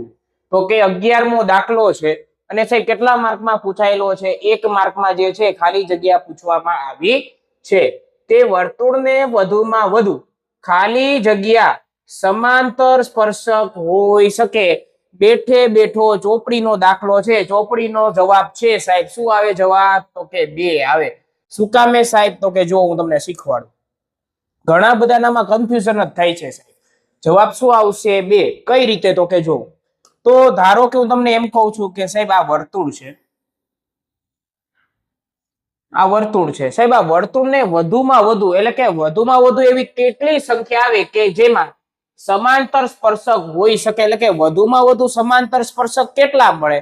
તો કે સાહેબ હું ધારો કે અહીંયા એક સમાંતર સ્પર્શક દોરું છું. જો સ્પર્શક કીધા છે એટલે એક જ બિંદુમાં સ્પર્શવા જોઈએ.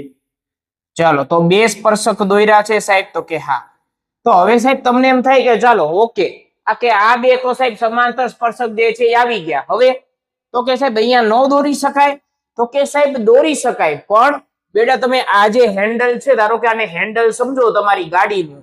હવે એને તમે આવી રીતે આમ ફેરવો તો બેટા ઈ જ તમે અહીંયા જે સ્પર્શક દોર્યા હોય ઈ જ સ્પર્શક આ હોય ઈ કહેવાય કે ન કહેવાય? તો કે હા સાહેબ કહેવાય. કારણ કે જેવી તમે આ લીવર એટલે કે તમારું જે હેન્ડલ ફેરવો એટલે તમે જે સ્પર્શક દોરો ઈ જ સ્પર્શક અહીંયા દોરેલા છે.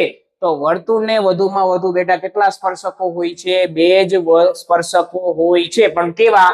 સમાંતર સ્પર્શકની વાત કરું છું. 2 સમાંતર સ્પર્શકો હોય છે. પણ તમને એમ ખાલી પૂછે કે વર્તુળને વધુમાં વધુ ખાલી જગ્યા સ્પર્શક હોય એટલે તમને જે છે આ સમાંતર કાઢીને આપે તો સમાંતર કાઢી નાખે તો શું થાય?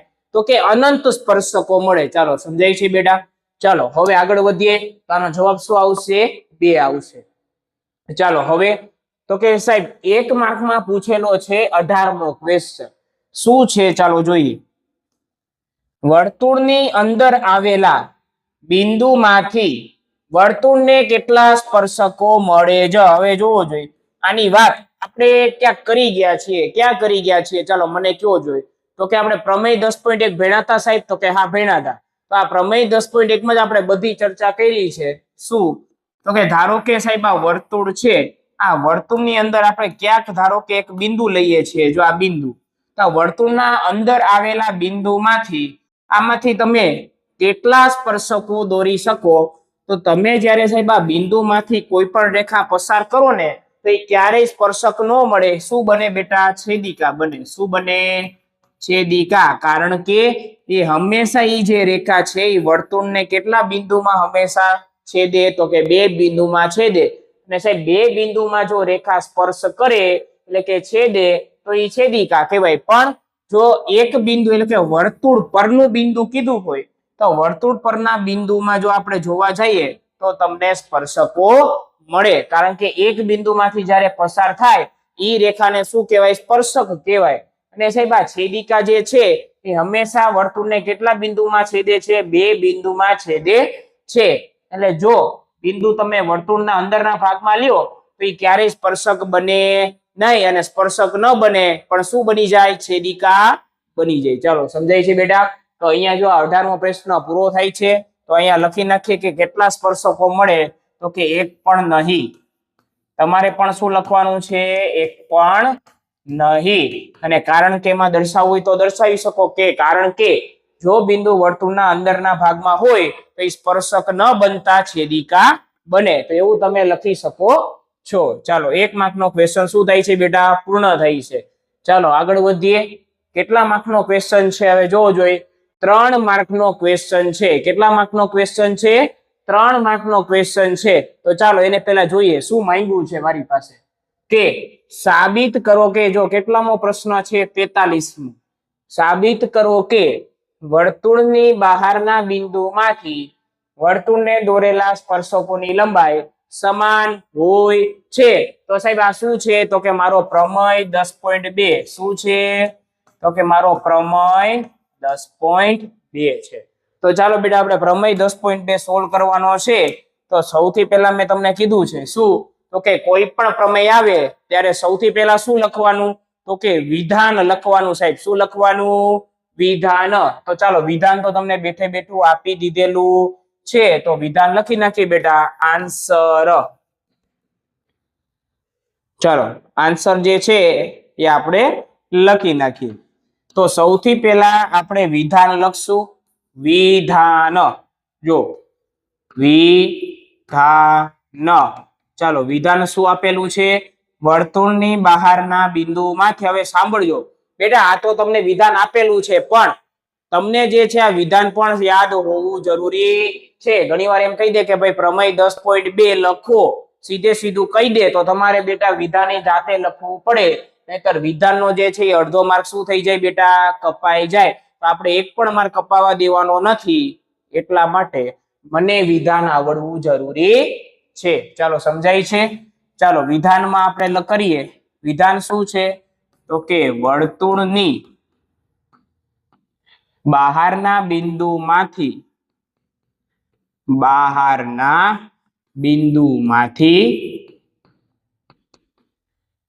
વર્તુળને દોરેલા સ્પર્શકો, વર્તુળને દોરેલા સ્પર્શકોની લંબાઈ, સ્પર્શક આ બેઠે બેઠું લખી નાખવાનું. સ્પર્શકોની લંબાઈ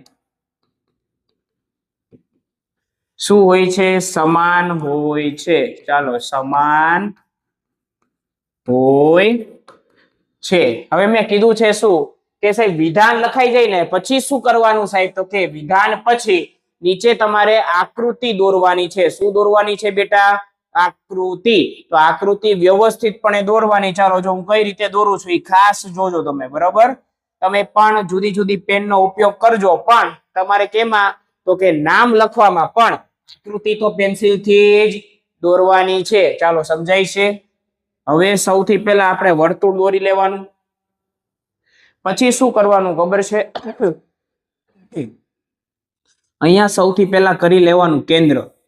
કેન્દ્ર શું છે બેટા? O છે. તો O કરી લીધું. હવે તો કે સાહેબ એક એવું અહીંયાથી બિંદુ પસંદ કરવાનું, એક અહીંયાથી, અને એની જ લાઈનમાં આવે એ રીતે અહીંયાથી. બરાબર? એ રીતે જો આકૃતિ દોરતા શીખવાડું છું. હા, ઘણા લોકો એમ કહે કે સાહેબ આવી રીતે ન દોરાય, પણ તમને શીખવાડું છું કે કઈ રીતે દોરાય. હવે સાહેબ અહીંયાથી છે ને એક સ્પર્શક કાઢવાનો. જો અહીંયાથી આવી રીતે પસાર થતો હોય ને એવો એક સ્પર્શક કાઢવાનો. જો આ બિંદુમાંથી પસાર થતો હોય એક એવો આમ સ્પર્શક દોરવાનો, પછી આ બિંદુમાંથી પસાર થતો હોય એક એવો સ્પર્શક દોરવાનો, બે જ્યાં છેદે ત્યાં બેટા શું નામ આપી દેવાનું? તો કે પી નામ આપી દેવાનું. શું નામ આપવાનું? પી. અને પછી તો કે આ જે વધારાની લાઈન છે ને બેટા તમે રાખો તોય ચાલે અને નો રાખો તોય ચાલે, પણ આપણે રાખતા નથી કારણ કે વ્યવસ્થિતપણે લાગે. બરાબર, બાકી તમે જો લાઈન રાખી હોય તો કોઈ કાંઈ ખોટું પાડી શકે નહીં. ચાલો હવે જો, તો આવી રીતે જે છે સૌથી પહેલા બહારના બિંદુમાંથી, અને હંમેશા યાદ રાખજો કે વર્તુળના બહારના બિંદુમાંથી વર્તુળ પર વધુમાં વધુ કેટલા સ્પર્શકો દોરી શકાય? 2 સ્પર્શકો દોરી શકાય, કારણ કે એક ઉપર અને એક નીચે. હવે તમે ગમે ત્યાં દોરવાની ટ્રાય કરો ને તો બીજો તમે સ્પર્શક દોરી શકો નહીં, ત્રીજો સ્પર્શક ક્યાંય તમે દોરી શકો નહીં. તો બેટા બહારના બિંદુમાંથી વર્તુળ પર વધુમાં વધુ કેટલા સ્પર્શકો તમે દોરી શકો? તો કે 2 સ્પર્શકો દોરી શકો. હવે આ જે સ્પર્શક જ્યાં અડે છે ને એટલે એને શું કહેવાય? સ્પર્શે છે. તો સ્પર્શે છે અહીંયા આપણે નામ આપી દઈએ એ, અને આને નામ આપી દઈએ આપણે બી. ઉપરનાને એ આપી દીધું, નીચેનાને બી આપી દીધું. હવે શું કરવાનું? તો કે આટલું થઈ ગયા પછી તમારે જે છે અહીંયા કેન્દ્ર સાથે શું કરવાનું છે? આ બિંદુને જોઈન્ટ કરવાનું છે. જો એવી જ રીતે અહીંયા, ચાલો થઈ ગયું. અને પછી વચ્ચે તમારે દોરવાની છે ત્રુટક રેખા. શું દોરવાની છે? ત્રુટક રેખા. હવે જોવો જોઈએ બેટા, હવે તમને પ્રમેય 10.1 હજી આપણે હમણાં જ ભણ્યો, બરાબર? એમાં શું કહેવા માંગતા હતા? તો કે ત્રિજ્યા અને સ્પર્શક વચ્ચે હંમેશા કેટલા અંશનો ખૂણો હોય સાહેબ? 90 અંશનો ખૂણો હોય. એટલે કે ત્રિજ્યા અને નીચે જે સ્પર્શક હોય એ બે વચ્ચે બેટા હંમેશા કેટલા અંશનો ખૂણો હોય છે? 90 અંશનો ખૂણો હોય છે. તો 90 અંશનો ખૂણો દર્શાવવો પડે તો કે ક્યાં સાહેબ? જો O થી લઈને A, O એ શું કહેવાય? ત્રિજ્યા કહેવાય. અને સાહેબ આ P થી A એટલે PA એ મારો શું કહેવાય? સ્પર્શક કહેવાય. તો ત્રિજ્યા અને સ્પર્શક વચ્ચે કેટલા અંશનો ખૂણો હોય છે? 90 અંશનો ખૂણો હોય છે. શું કામે? પ્રમેય 10.1 જે આપણે સાબિત કરેલો છે. એવી જ રીતે અહીંયા કે સાહેબ લીલા કલરની ત્રિજ્યા અને વ્હાઈટ કલરનો સ્પર્શક એ બે વચ્ચે કેટલા અંશનો ખૂણો હોય? હંમેશા 90 અંશનો ખૂણો હોય છે. તો લ્યો બેટા, આખી આકૃતિ તમારી શું થઈ ગઈ? વ્યવસ્થિત રીતે તૈયાર થઈ ગઈ. બસ આ જ રીતે તમારે બેટા બોર્ડમાં જે છે એ દોરવાની છે.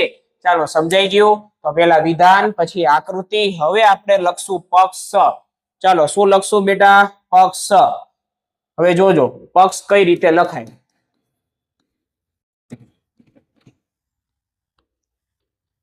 પક્ષ છે ને બેટા એટલે શું ખબર છે? કે જે તમને આપેલું છે ને એને પક્ષ કહેવાય. અને સાહેબ સાધ્ય એટલે શું? કે મારે શું સાબિત કરવું છે ને એને શું કહેવાય? સાધ્ય કહેવાય.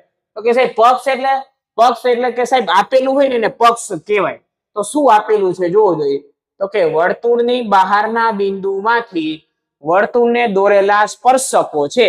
આ સ્પર્શકો સુધી છે ને બેટા શું આપેલું છે? તમને પક્ષ આપેલો છે. એટલે કે તમને આટલું આપી દીધું છે કે ભાઈ બહારના બિંદુમાંથી વર્તુળ ઉપર 2 સ્પર્શકો દોરવામાં આવે છે. તો તમારે શું સાબિત કરવાનું છે? તો કે એની લંબાઈ જે છે એ શું હોય છે બેટા? સમાન હોય છે. શું સાબિત કરવાનું છે?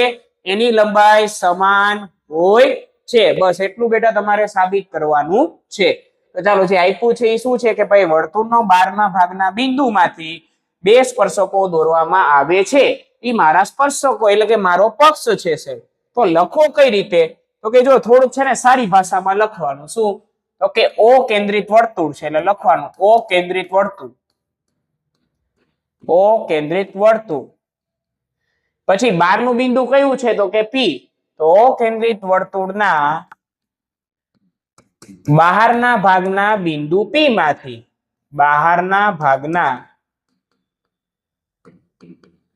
બિંદુ P માંથી શું દોરવામાં આવ્યા? તો કે વર્તુળ પર સ્પર્શકો દોરવામાં આવ્યા. તો બિંદુ P માંથી વર્તુળ પર દોરેલા સ્પર્શકની લંબાઈ અથવા તો દોરેલા સ્પર્શકો સાહેબ કયા છે જોવો જોઈએ. તો કે P થી A એટલે PA અને PB છે.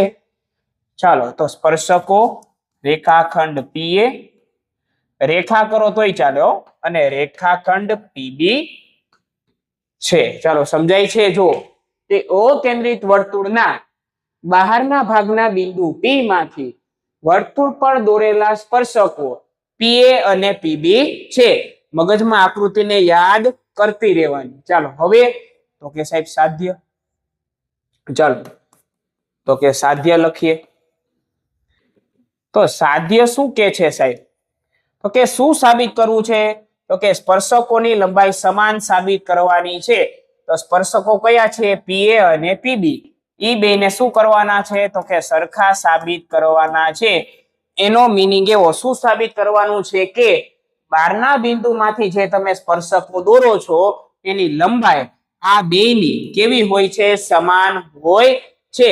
એવું મારે બેટા સાબિત કરવાનું છે.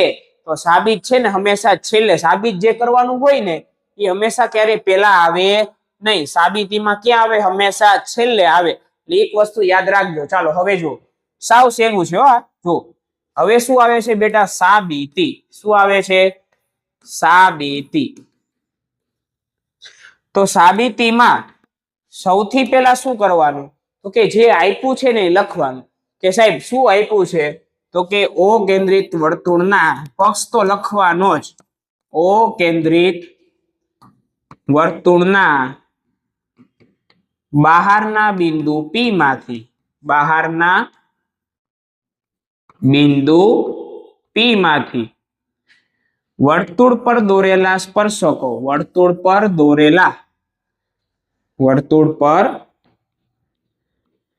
દોરેલા સ્પર્શકો કયા કયા છે? PA અને PB છે. PA અને PB છે. પછી સાહેબ શું કર્યું આપણે? જોવો જોઈએ કે સાહેબ હવે મેં જે છે સ્પર્શકો તો દોરી લીધા. હવે શું કરવાનું? તો કે OA, OB અને OP રચો. કારણ કે આપણે લીટા કર્યા તો એ લીટા લખવા પડે કે ભાઈ મેં પેલા શું કર્યું? તો કે બહારના બિંદુમાંથી વર્તુળ ઉપર સ્પર્શકો દોર્યા, એ લખી નાખ્યું. પછી શું કર્યું? તો કે OA, OB અને OP રચો, એ લખવું પડે. તો ચાલો લખવાનું શું? તો કે રેખાખંડ OA, રેખાખંડ OB અને રેખાખંડ OP રચો.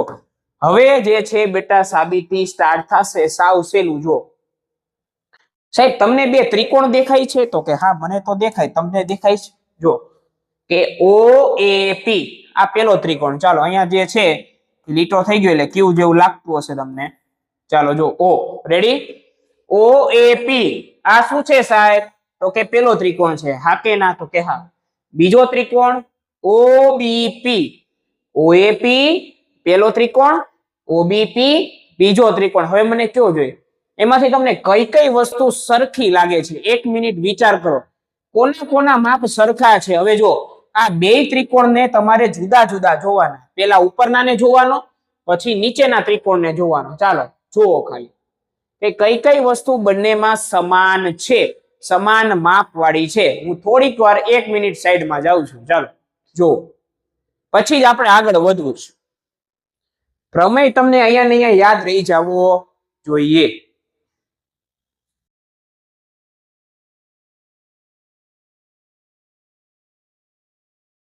ચાલો જોવાનું છે. આજુબાજુ ડાફડિયા મારવાના નથી. ખાસ કરીને વિચાર કરો. વિચારતા શીખશો એટલું તમને વધારે આવડશે. બરાબર? જેટલું વિચારશો એટલું વધારે આવડશે. ચાલો વિચારાઈ ગયું સાહેબ? તો કે હા વિચારાઈ ગયું. 1 મિનિટ મારી માટે થઈ ગઈ. ચાલો રેડી? હવે જો હવે સાહેબ તો કે જો સાહેબ આ તો લેવાનું જ ન હોય, કારણ કે આ વસ્તુ તો મારે સાબિત કરવાની છે. તો એની સિવાયની વસ્તુ જોવો. ચાલો સૌથી પહેલું મને શું દેખાય ને અલગ, જો અલગ પેન થી તમને છે ને માર્ક કરું છું. જોજો. યસ, યલો થી માર્ક કરીશ. ચાલો જો સાહેબ શું સમાન દેખાય છે? તો કે પેલા સાહેબ આ બે ત્રિજ્યા છે ને, જો અહીંયા ધ્યાનો બધાને સીધે સીધું પેલી વસ્તુ શું દેખાય ખબર છે સાહેબ? કાટખૂણો બેયમાં છે. તો કે હા કે ના સાહેબ? તો કે હા. આ કાટખૂણો એટલે ખૂણો A અને આ કાટખૂણો એટલે ખૂણો B. તો સાહેબ પેલી વસ્તુ શું સરખી આવી? ખૂણો એ બરાબર ખૂણો બી. કારણ કે બે કેટલા અંશના થઈ ગયા? 90 અંશના. ક્યાંથી 90 અંશના આવ્યા? તો કે પ્રમેય 10.1. ચાલો પેલી વસ્તુ આવી. પછી શું તમને દેખાણું? તો કે જો આ ઓપી છે ને, ઓપી બેયમાં સામાન્ય બાજુ છે. એટલે કે સાહેબ પેલા ત્રિકોણમાં આવે, બીજા ત્રિકોણમાં ઓપી આવે, તો બેયમાં સામાન્ય છે, તો એ તો સરખું જ હોવાનું. ઓપી બરાબર ઓપી. શું કામે?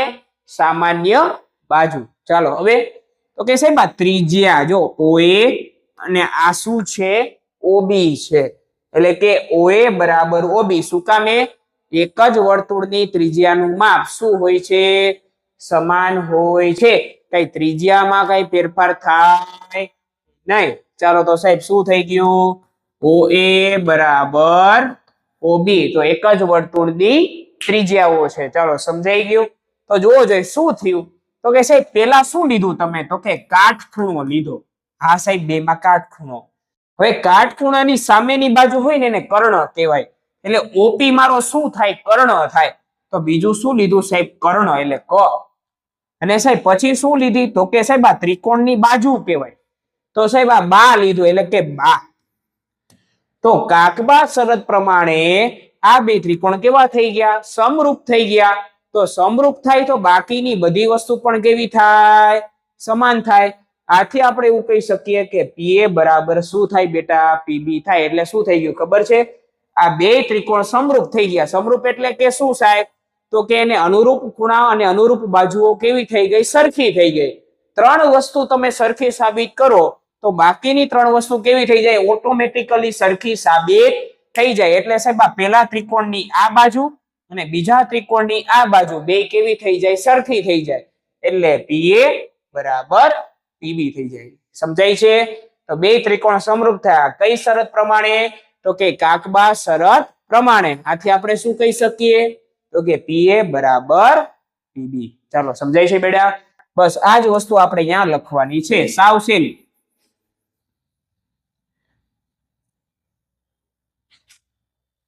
ચાલો લખીએ. તો ચાલો શું લખશું? તો કે પેલા તો કયા ત્રિકોણ માટે?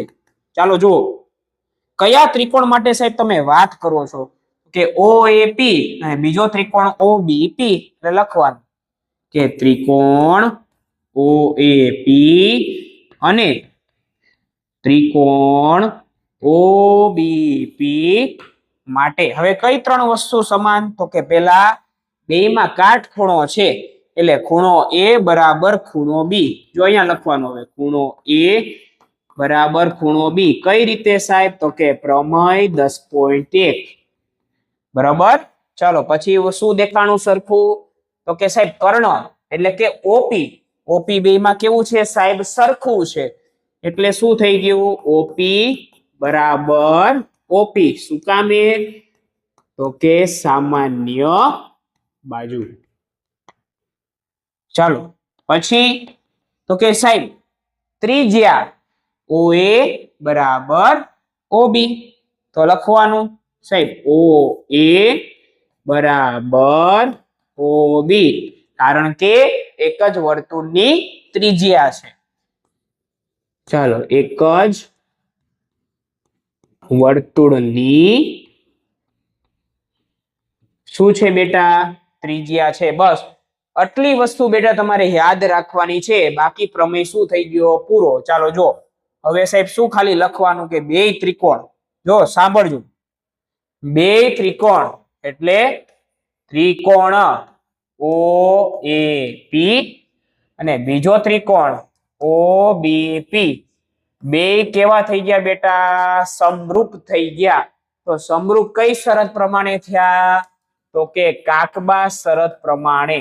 કાકબા શરત બરાબર. આથી શું કહી શકીએ?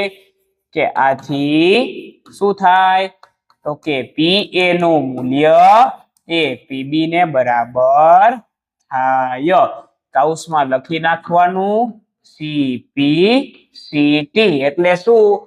તો કે સાહેબ બે ત્રિકોણ સમરૂપ થાય તો બાકીની બધી વસ્તુ પણ કેવી થાય? સમાન થાય. એટલે જે બાજુ વૈધી છે, જે ખૂણા વૈધા છે એ પણ એકબીજાને શું હોય બેટા સમાન જ હોય. એને શું કહેવાય CPCT.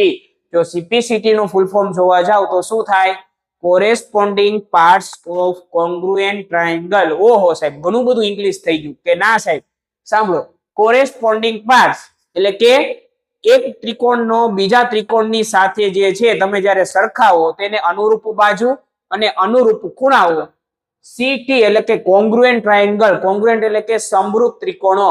તો સમરૂપ ત્રિકોણોને જો તમે જ્યારે સરખાવો છો તો તેને અનુરૂપ બાજુઓ અને અનુરૂપ ખૂણા કેવા થાય છે બેટા સમાન થાય છે એવું તમને કહેવા માંગે છે. તો સાહેબ સાબિત થઈ ગયું PA બરાબર PB. લ્યો પ્રમેય થઈ ગયો પૂરો. પણ શું સાબિત કર્યું સાહેબ તો કે બે ત્રિકોણને સાબિત શું કર્યા તો કે જે વસ્તુ સાંભળજો જે વસ્તુ સરખી હતી લખી અને શું કર્યું બે ત્રિકોણને શું સાબિત કરી દીધા સમરૂપ.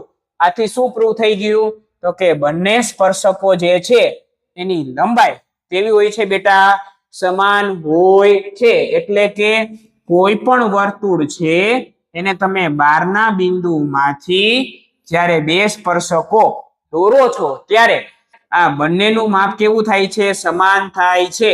એટલે કે જો આ 5 નું હોય તો આ પણ 5 નું થાય છે. ચાલો સમજાય છે બેટા. ચલો તો આટલી વસ્તુ અહીંયા સુધી રાખીએ.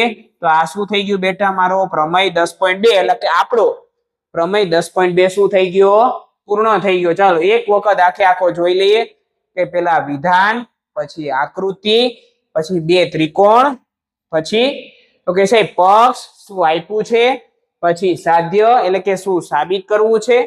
પક્ષ એટલે શું તો કે સાહેબ વર્તુળ છે 12 નું બિંદુ P છે એની ઉપરથી બે સ્પર્શકો PA અને PB છે.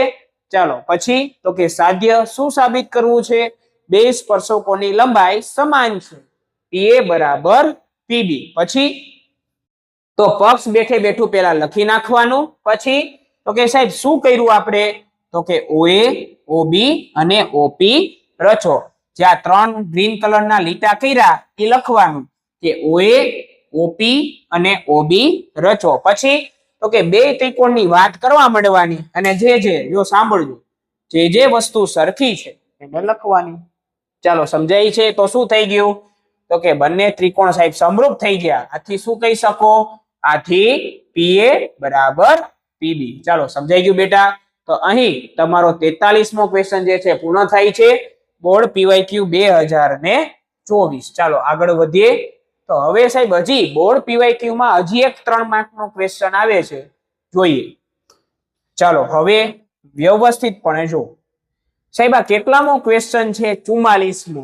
કેટલા માર્કનો છે તો કે સાહેબ 3 માર્કનો ક્વેશ્ચન છે. તો કે હા હવે શું પૂછ્યું છે બે સમકેન્દ્રી વર્તુળોની ત્રિજ્યા 41 છે.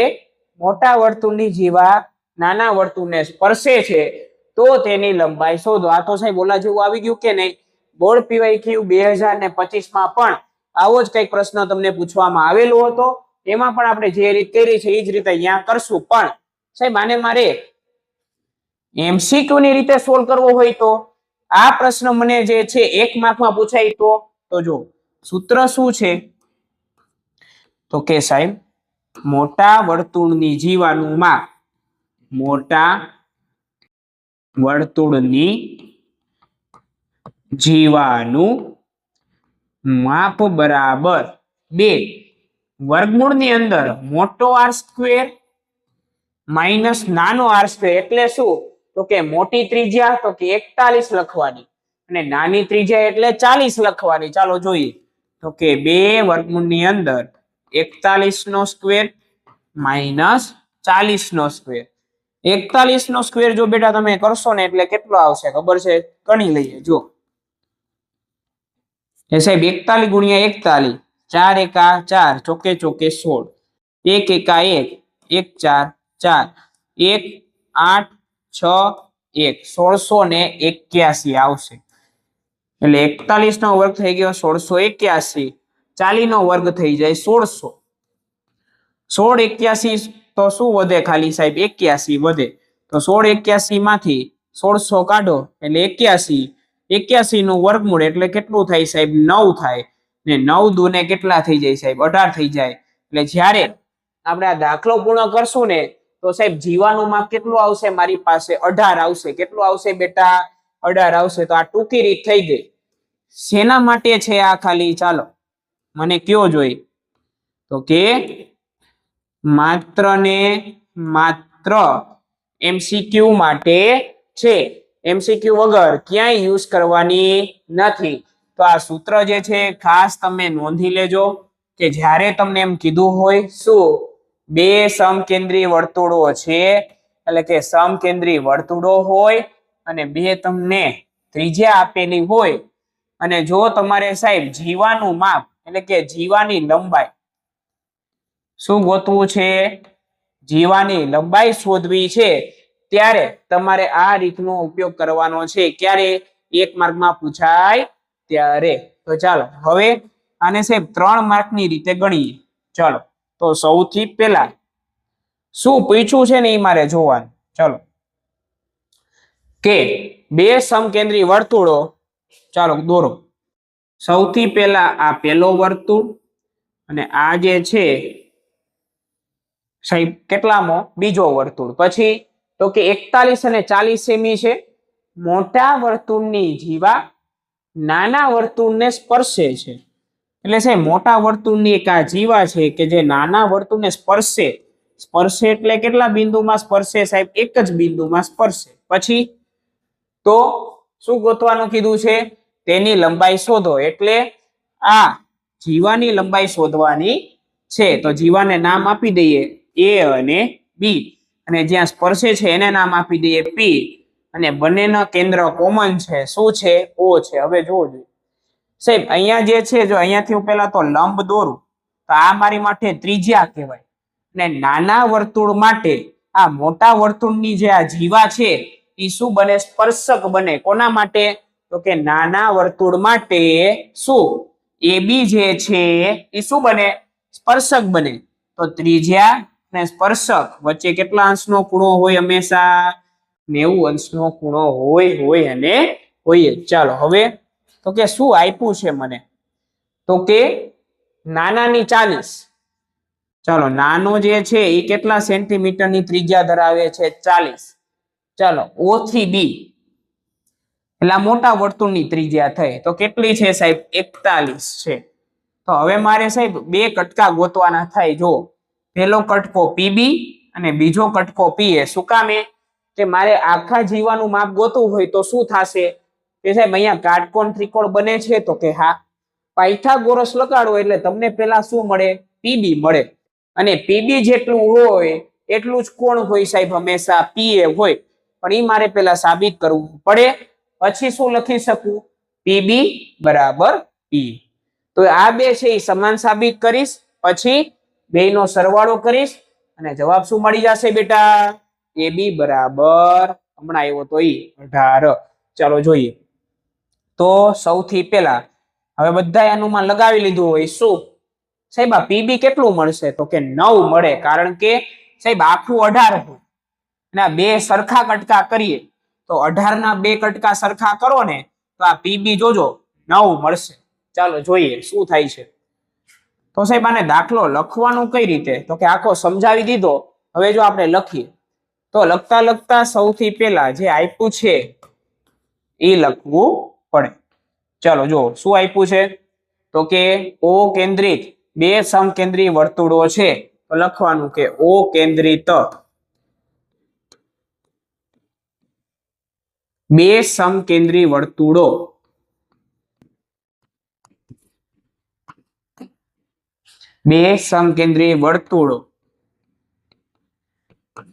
ની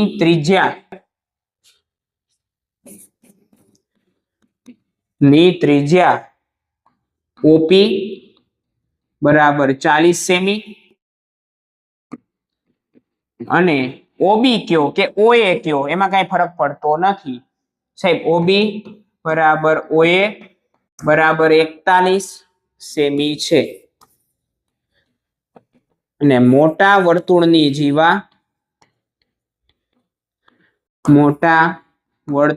જીવા નાના વર્તુળને સ્પર્શે છે.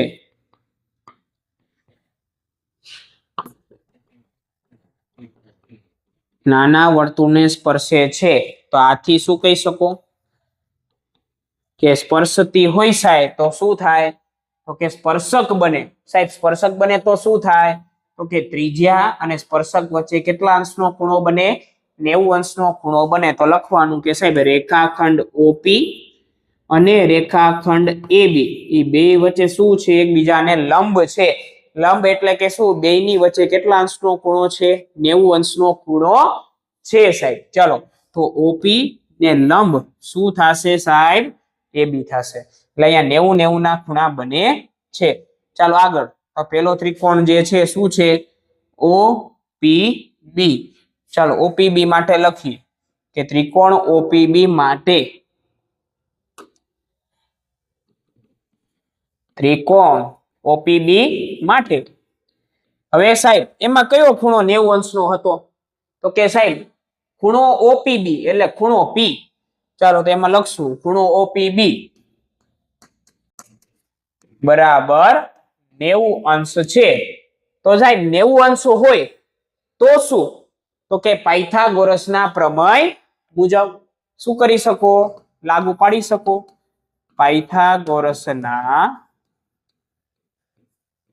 પ્રમેય મુજબ ત્રીજી બાજુ ગોતી શકો ચાલો સાહેબ પાયથાગોરસ લગાડો જોઈએ એમાં તો કે સાહેબ આમાં પાયથાગોરસ લગાડો તો શું થાય તો કે કાટખૂણાની સામેની બાજુ શું છે કર્ણ છે તો કર્ણનો વર્ગ એટલે OB નો વર્ગ બરાબર બે બાજુનો વર્ગનો સરવાળો એટલે શું તો કે કાટખૂણાની સામેની બાજુ પેલા કઈ છે સાહેબ OB એટલે એને કર્ણ કહેવાય તો કર્ણનો શું કરવાનો સાહેબ વર્ગ એટલે OB નો સ્ક્વેર કરવાનો ચાલો પછી તો કે બાકીની બે બાજુ એટલે OP અને PB તો OP નો સ્ક્વેર ચાલો OP નો સ્ક્વેર અને પ્લસ PB નો સ્ક્વેર તો આ થઈ ગયો મારો પાયથાગોરસનો પ્રમેય OB એટલે મોટા વર્તુળની ત્રિજ્યા કેટલી હતી 41 OP એટલે શું સાહેબ નાના વર્તુળની ત્રિજ્યા અને PB એટલે શું તો કે સાહેબ બોલો કટકો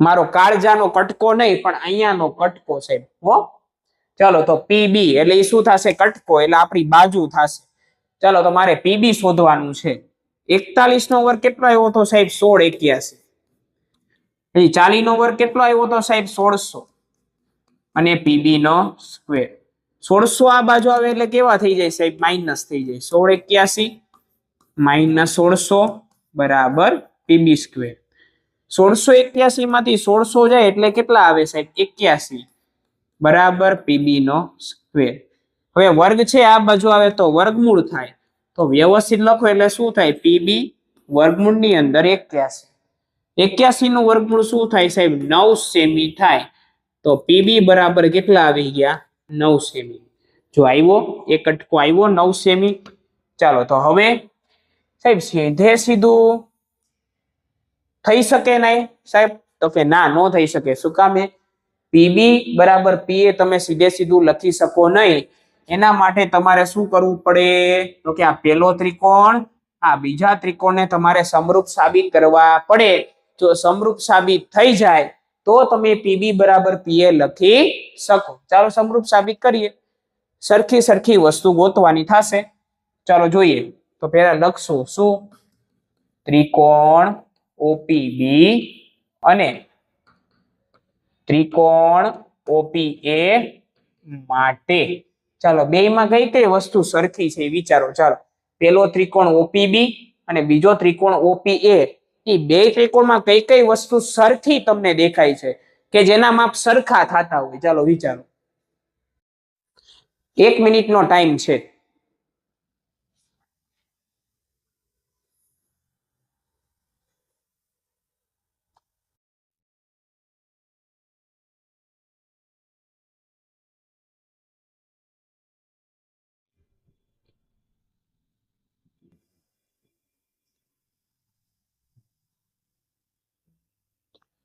ચાલો વિચારવાનું છે બેસવાનું નથી ચાલો રેડી થઈ ગયું કરી આગળ તો કે હા સાહેબ કરું ચાલો જો સાહેબ સૌથી પહેલા તો મને કાટખૂણો બે માં દેખાણો હા કે ના તો કે હા કાટખૂણો એટલે કે પેલા ત્રિકોણનો OPB એટલે આ ખૂણો અને આ ખૂણો એટલે શું OPA.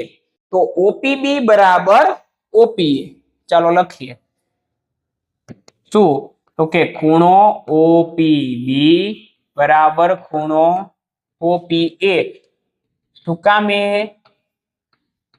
પ્રમેય 10.1 કારણ કે 90 અંશનો ખૂણો બને છે એટલે. પછી જોવો જોઈએ સાહેબ આ OB આ OA એ બે મોટા વર્તુળની સાંભળજો OB OA બે મોટા વર્તુળની શું છે ત્રિજ્યાઓ છે. તો ત્રિજ્યા કેવી હોય સમાન હોય.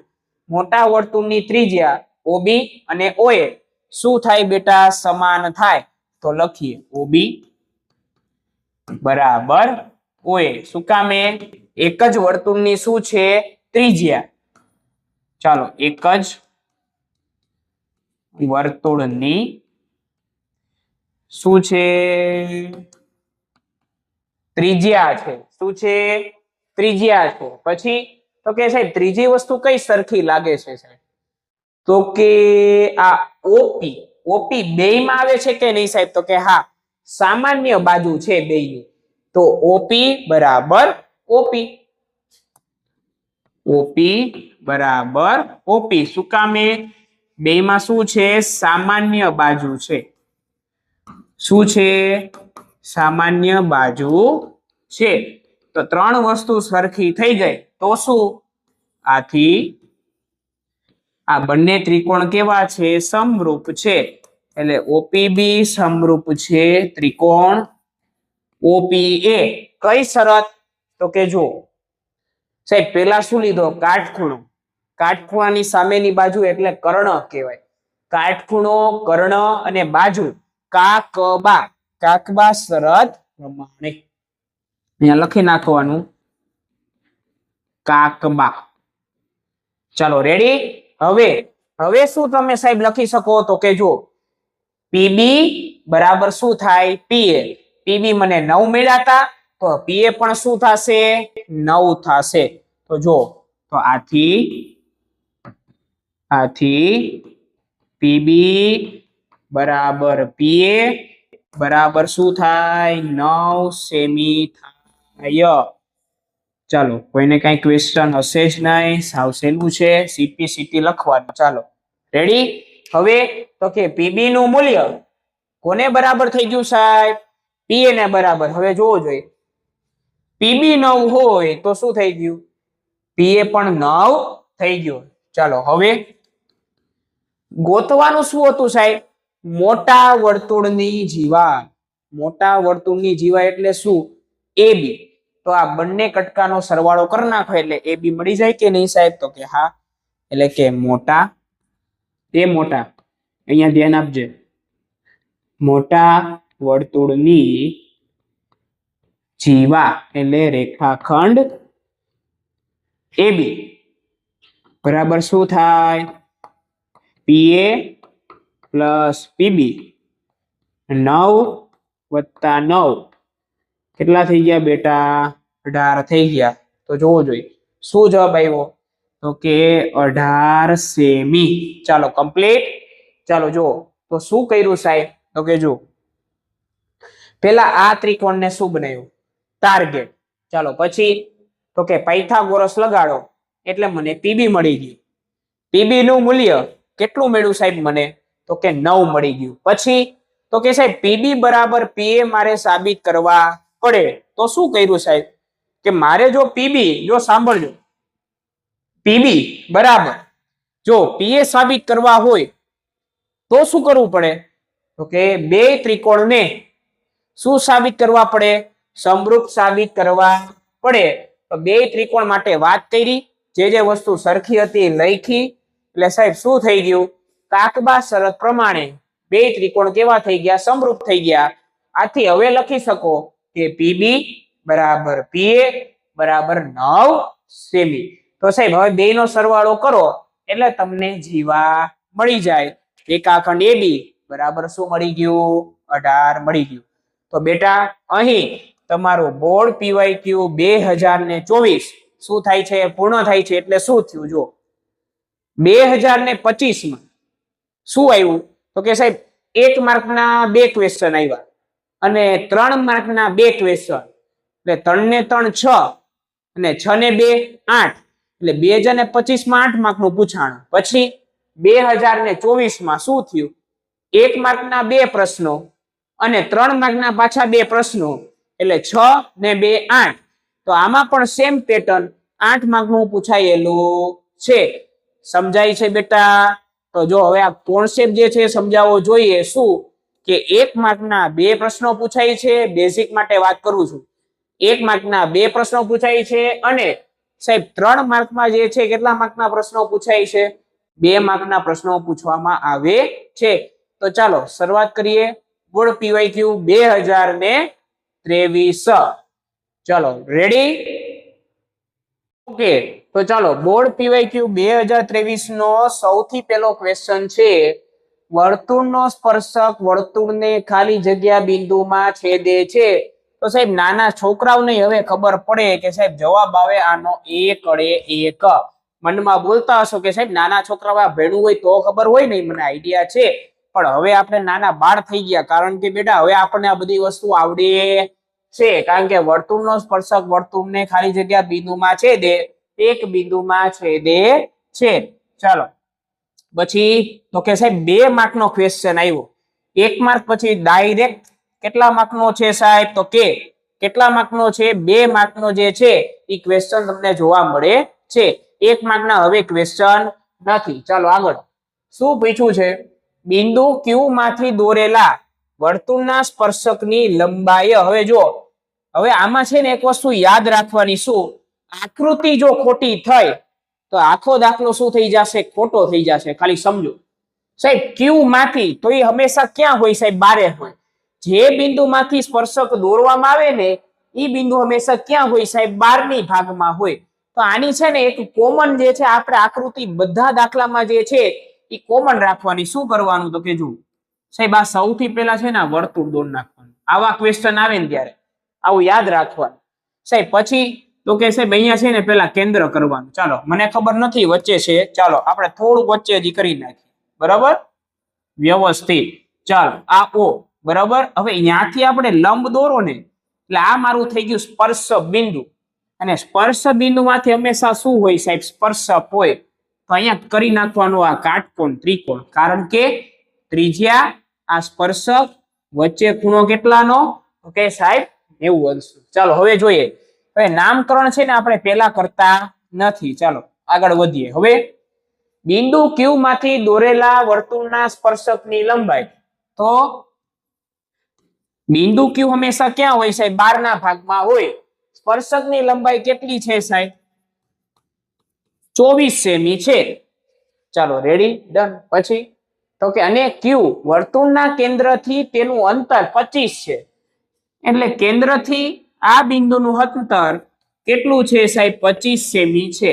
પછી તો વર્તુળની ત્રિજ્યા શોધો. હવે સાહેબ અહીંયા નામ કે નામ આપેલું નથી, તો આપણા ધાર્યા પ્રમાણે લઈ લેવાનું. ચાલો કેન્દ્રને O અને આ બિંદુને P. તો થઈ ગઈ પેલા મારી આકૃતિ તૈયાર. હવે ખબર પડી ગઈ કે સાહેબ આમાં પાયથાગોરસ લગાડો એટલે તમને આ ત્રિજ્યા સીધે સીધી મળી જાય. પણ સીધે સીધું લખવાનું નથી, 2 માર્કનો ક્વેશ્ચન છે એટલે પેલા લખવાનું શું? તો કે જો આન્સર કે O કેન્દ્રિત વર્તુળના 12મા ભાગનું બિંદુ Q. O કેન્દ્રિત વર્તુળના બહારના ભાગનું બિંદુ Q માંથી વર્તુળ પર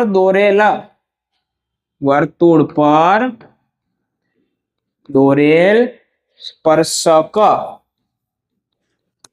કયો છે સાહેબ સ્પર્શક? તો કે PQ છે.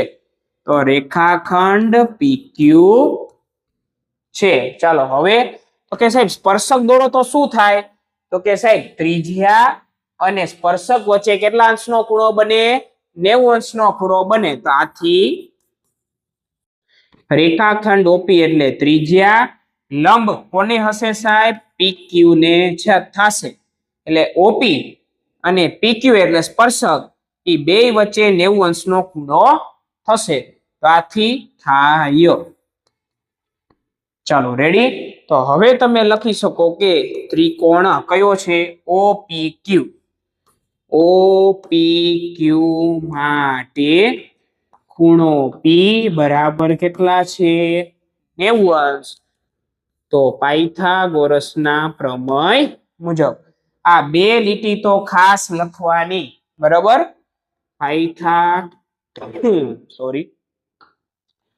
પાયથાગોરસના પ્રમેય મુજબ.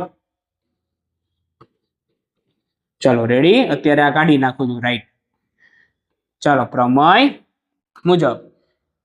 ચાલો લગાડો, પાયથાગોરસનો પ્રમેય લગાડીએ. ચાલો સાહેબ, શું હતો? તો કે જુઓ, કાટખૂણાની સામેની બાજુ શું કહેવાય? કર્ણ કહેવાય. તો કર્ણનો પેલા વર્ગ કરવાનો એટલે OQ નો સ્ક્વેર. યાદ રાખતા જાજો, OQ નો સ્ક્વેર. ચાલો બરાબર. પછી તો કે બાકીની બે બાજુ કઈ છે? OP અને PQ. તો એ બે નો શું કરવાનો? સ્ક્વેર. એટલે કે એ બે નો વર્ગ કરવાનો. OP સ્ક્વેર અને PQ નો સ્ક્વેર અને એનો સરવાળો. ચાલો જેની કિંમત આપી છે એ આપણે મૂકીએ. સાહેબ મને આ માપ આપ્યું છે OQ એટલે 25 અને PQ 24. ચાલો મૂકીએ. તો OQ બરાબર 25 અને PQ બરાબર 24. હવે OP શું છે? ત્રિજ્યા છે. ચાલો હવે 25 નો વર્ગ કરશો ને એટલે જવાબ શું આવશે? 625. પછી સાહેબ OP નો શું થશે? સ્ક્વેર. એમને 24 નો વર્ગ કેટલો થાય? તો કે 576 થાય. આ તો મારે કરવો પડશે, બાજુમાં કરશો એટલે જવાબ આવશે. ચાલો 576 પ્લસમાં આ બાજુ આવે તો સાહેબ માઇનસમાં. 625 માઇનસ 576 બરાબર OP નો સ્ક્વેર. સાહેબ 625 માંથી 576 કેમ કઢાય? જો શીખવાડો સાહેબ. 600 અને આ માઇનસ 576 છે સાહેબ. હા કે ના? તો કે હા. આ 76 ને થોડીક વાર 80 ગણી લ્યો. ચાલો તો 90 100 તો 20 અને માથેના 25 એટલે 45 થયા. અને વધારાના આમાં કેટલા રહ્યા? તો કે 4. 45 ને 4 કેટલા થઈ ગયા સાહેબ? 49. આમ ગણાય કે જ્યારે ટાઈમ ન હોય ને સાહેબ ત્યારે આવી રીતે ગણાય. ચાલો હવે આને સરખું લખીએ. બરાબરની નીચે જ બરાબર આવવા જોઈએ બધા. 49. ચાલો પછી વર્ગ કાઢો તો સામે વર્ગમૂળ થાય સાહેબ. તો કે વર્ગમૂળમાં 49 અને અહીંયા OP. 49 નું વર્ગમૂળ કાઢો એટલે સાહેબ જવાબ શું આવે? તો કે 7 આવે. 7 સેમી. તો એકમ આપેલો હોય તો લખવાનો, બાકી કઈ લખવાની જરૂર નથી. તો જો એકમ આપ્યો છે મને, તો કે હા સેમી આપેલો છે, તો અહીંયા મારે સેમી લખવું પડે. તો ચાલો OP એટલે શું છે બેટા મારી? તો કે ત્રિજ્યા છે. શું છે? ત્રિજ્યા. જો છે સાહેબ? તો કે હા. તો OP એટલે ત્રિજ્યા જ શોધવાની. એટલે જો મને ત્રિજ્યા મળી ગઈ. કેટલી મળી ગઈ સાહેબ? તો કે 7 સેન્ટીમીટર. એ મારી માટે મારો શું બનશે? R બનશે. R એટલે કે શું બેટા? મારી ત્રિજ્યા. હવે સાંભળજો, ઘણી વાર તમને એવા પ્રશ્નો પૂછે છે કે વ્યાસ શોધો. આ ખાસ યાદ રાખજો, વ્યાસ શોધો. તો પેલા તમારે શું કરવું પડે? જો પેલા ત્રિજ્યા ગોતવી પડે એટલે OP ગોતવો પડે. પછી તો એના ડબલ કરી નાખો એટલે શું મળી જાય બેટા? તમને વ્યાસ મળી જાય. પણ આમાં મને જે છે એવું કાંઈ પૂછેલું નથી, તો આપણે કાંઈ લખતા નથી. બાકી જો વ્યાસ પૂછેલો હોય તો શું કરવાનું? તો કે OP ના ડબલ કરી નાખો એટલે તમને શું મળી જાય બેટા? વ્યાસ મળી જાય. તો ચાલો અહીં તમારો 2 માર્કનો ક્વેશ્ચન શું થઈ ગયો? પૂર્ણ થઈ ગયો. જો આ રીતે લખેલું હશે તો 1 પણ માર્ક તમારો કપાશે નહીં. તો ચાલો આગળ જઈએ. તો 2 માર્કનો ક્વેશ્ચન પૂરો. હવે પાછો જે છે એ 2 માર્કનો ક્વેશ્ચન આવે છે 2023માં. ચાલો જોઈએ સાહેબ. આ 23મો જ ક્વેશ્ચન છે અને કેટલા માર્કમાં પૂછાયેલો છે? 2 માર્કમાં પૂછાયેલો છે. આ તો એમને એમ ખબર પડે સાહેબ, PTQ. PTQ એટલે વચ્ચે હોય ને ખૂણો હોય હંમેશા, યાદ રાખજો. PTQ એનો મતલબ શું ખબર છે? આ વચ્ચે વાળા ખૂણાની વાત થાય છે. પણ આજુબાજુનું શું કામે દર્શાવવામાં આવે? કે જેથી ખબર પડે કે ક્યાંથી ક્યાંની વાત થાય છે. સાહેબ મારે આ ટી ગોતવાનો છે, તો એમને એમ ખબર પડે શું કામે? જો સાહેબ આ ત્રિજ્યા કહેવાય તો કે હા, આ મારો સ્પર્શક કહેવાય તો કે હા. આ બે વચ્ચે સાહેબ કેટલા અંશનો ખૂણો હોય? 90 નો. એવી જ રીતે સાહેબ અહીંયા કેટલા અંશનો હોય? 90 નો.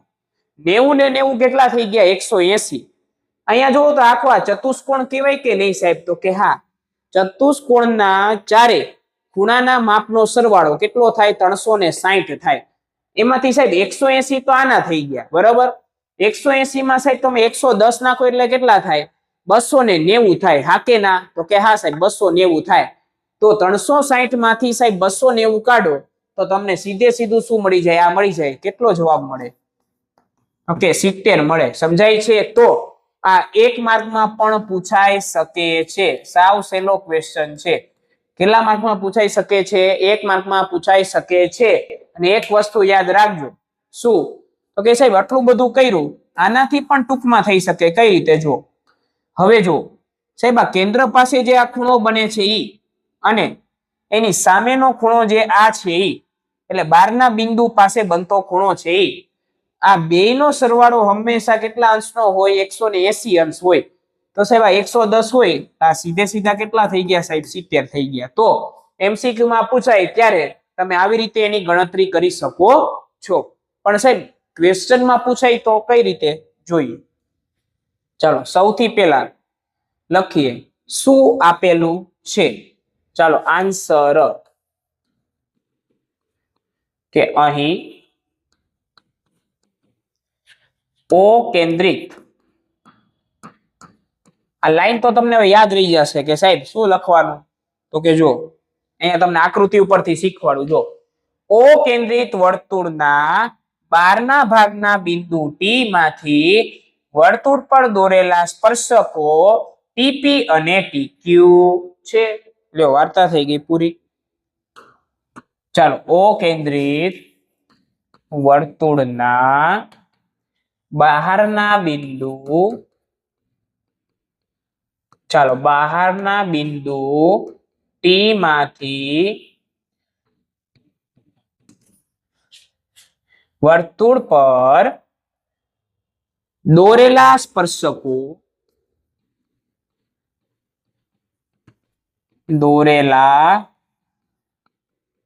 સ્પર્શકો, શું છે? TP અને TQ છે. ચાલો તો રેખાખંડ TP અને રેખાખંડ TQ છે. ચાલો રેડી? હવે તો આથી શું કહી શકો તમે? જોવો જોઈએ તો કે સાહેબ જ્યારે તમે આ સ્પર્શકો દોરો છો તો શું થાય છે? જોવો જોઈએ તો કે આ ત્રિજ્યા છે, આ ત્રિજ્યા છે તો કે હા. આ સ્પર્શક છે તો કે હા. ઈ બે વચ્ચે કેટલા અંશનો ખૂણો બને? 90 અંશનો ખૂણો બને. આ બે વચ્ચે પણ કેટલા અંશનો ખૂણો બને? 90 અંશનો ખૂણો બને. ચાલો સમજાય છે બેટા? તો હવે જોવો જોઈએ ચતુષ્કોણ અહીંયા બને છે OPTQ, તો એ લખવાનું.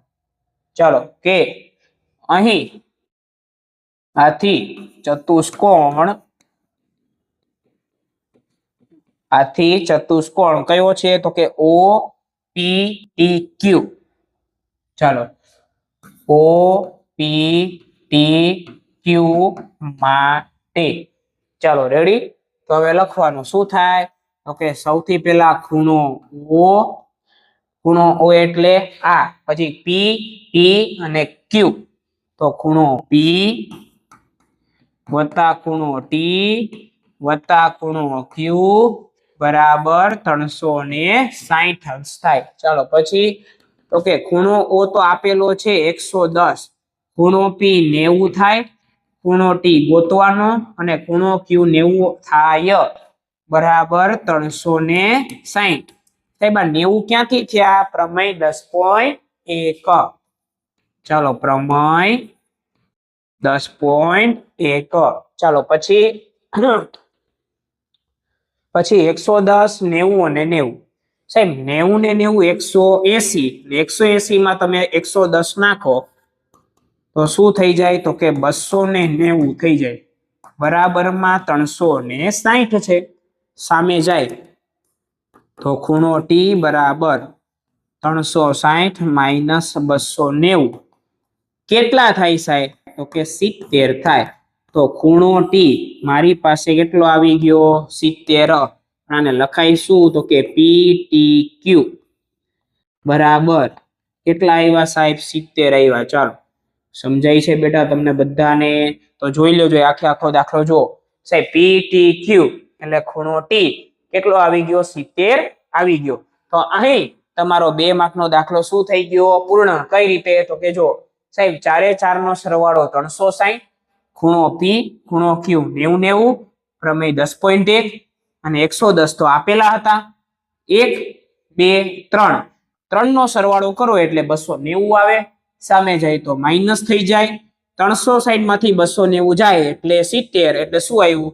ખૂણો ટી શું આવ્યો? 70 આવ્યો. એટલે કે PTQ બરાબર શું આવી ગયું બેટા? 70 આવી ગયું. તો અહીં તમારું બોર્ડ PYQ બેટા 2023 શું થાય છે? પૂર્ણ થાય છે. એટલે શું થયું? તો કે 2023 માં જો વાત કરીએ તો શું થયું? તો કે 1 માર્કનો સાહેબ એક ક્વેશ્ચન, 2 માર્કનો એક ક્વેશ્ચન અને પાછો 2 માર્કનો એક ક્વેશ્ચન. એટલે શું? 1 માર્કના 1 અને 2 માર્કના 2 પૂછાયેલા છે. 5 માર્કનું આ ચેપ્ટર માંથી પૂછવામાં આવેલું છે 2023 માં. પછી તો કે સાહેબ ઓબ્ઝર્વેશન શું છે? તો કે 3 વર્ષનું સાથે તમને સમજાવું છું. ચાલો કે સાહેબ બેઝિક માટે જ અત્યારે વાત કરીએ છીએ આપણે ઓબ્ઝર્વેશન. ચાલો તો શું થાય છે? 2025 ની વાત કરીએ, 2024 ની વાત કરીએ અને 2023 ની વાત કરીએ. તો 2025 માં શું પૂછાણું છે? 1 માર્કના કેટલા ક્વેશ્ચન? 2 ક્વેશ્ચન. એટલે 1 માર્કના કેટલા ક્વેશ્ચન છે? 2 ક્વેશ્ચન પૂછાયેલા છે. અને 3 માર્કના કેટલા છે સાહેબ? 2 છે. તો 3 માર્કના કેટલા ક્વેશ્ચન પૂછાય છે? 2 ક્વેશ્ચન પૂછાય છે. પછી એવી જ રીતે સેમ ટુ સેમ કેમાં હતું બેટા? તો કે 2024 માં હતું. અને સાહેબ 2023 માં બદલાય છે. શું થયું? તો કે 1 માર્કનો એક ક્વેશ્ચન પૂછાણો અને સાહેબ 2 માર્કની જો વાત કરો તો 2 ક્વેશ્ચન પૂછાણ. પણ આપણે મેઇન કેનું જોવાનું છે ખબર છે?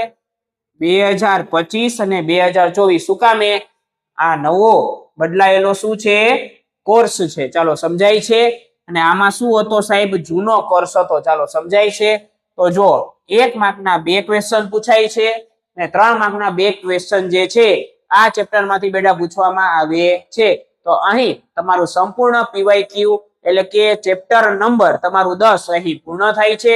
ને બેટા એક વસ્તુ યાદ રાખજો કે અહીંયા આમાં ચેપ્ટરમાં 2 પ્રમેય આવે છે.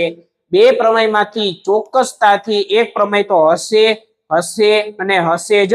એટલે કરી જ નાખજો પ્રમેય 10.1 અને પ્રમેય 10.2. અને બીજું શું પૂછાય છે? તો કે બેઝિકમાં આવા પ્રકારના દાખલા છે. કેવા પ્રકારના દાખલા? તો તમને જો રિયલમાં જ બતાવી દો સાહેબ. જો આવા પ્રકારના જે દાખલા આપણે ગણ્યા એવા વધારે પૂછાય છે. કે શું થાય? તો કે જો કે સાહેબ આમાંથી મને 2 બાજુનું માપ આપી દીધું હોય તો કાં તો ત્રિજ્યા શોધવાનું કીધી હોય, કાં તો આ ત્રણેયમાંથી 2 આપી દે અને ત્રીજી બાજુ મારે શોધવાની હોય છે. તો બેટા આવા પ્રકારના પ્રશ્નો જે છે આ ચેપ્ટર નંબર 10 માંથી પૂછાય છે. તો બેટા હવે આ વસ્તુ યાદ રાખજો કે 1 માર્કના 2 અને 3 માર્કના 2 ક્વેશ્ચન પૂછાય છે. તો બેટા મળીએ છીએ નેક્સ્ટ લેક્ચરમાં. અને અહીં ચેપ્ટર નંબર 10 શું થાય છે? पूर्ण થાય છે. ऊंची पलकी खामोशी है, फिर अंधेरे को चीरते हुए रोशनी का एक नूर आएगा. तुम्हारा तो टाइम है, हमारा तो दौर आएगा. तो મળીએ છીએ વિદ્યાર્થી મિત્રો આ જ ઉત્સાહ સાથે નેક્સ્ટ લેક્ચરમાં. Thank you so much. જય હિન્દ, જય ભારત.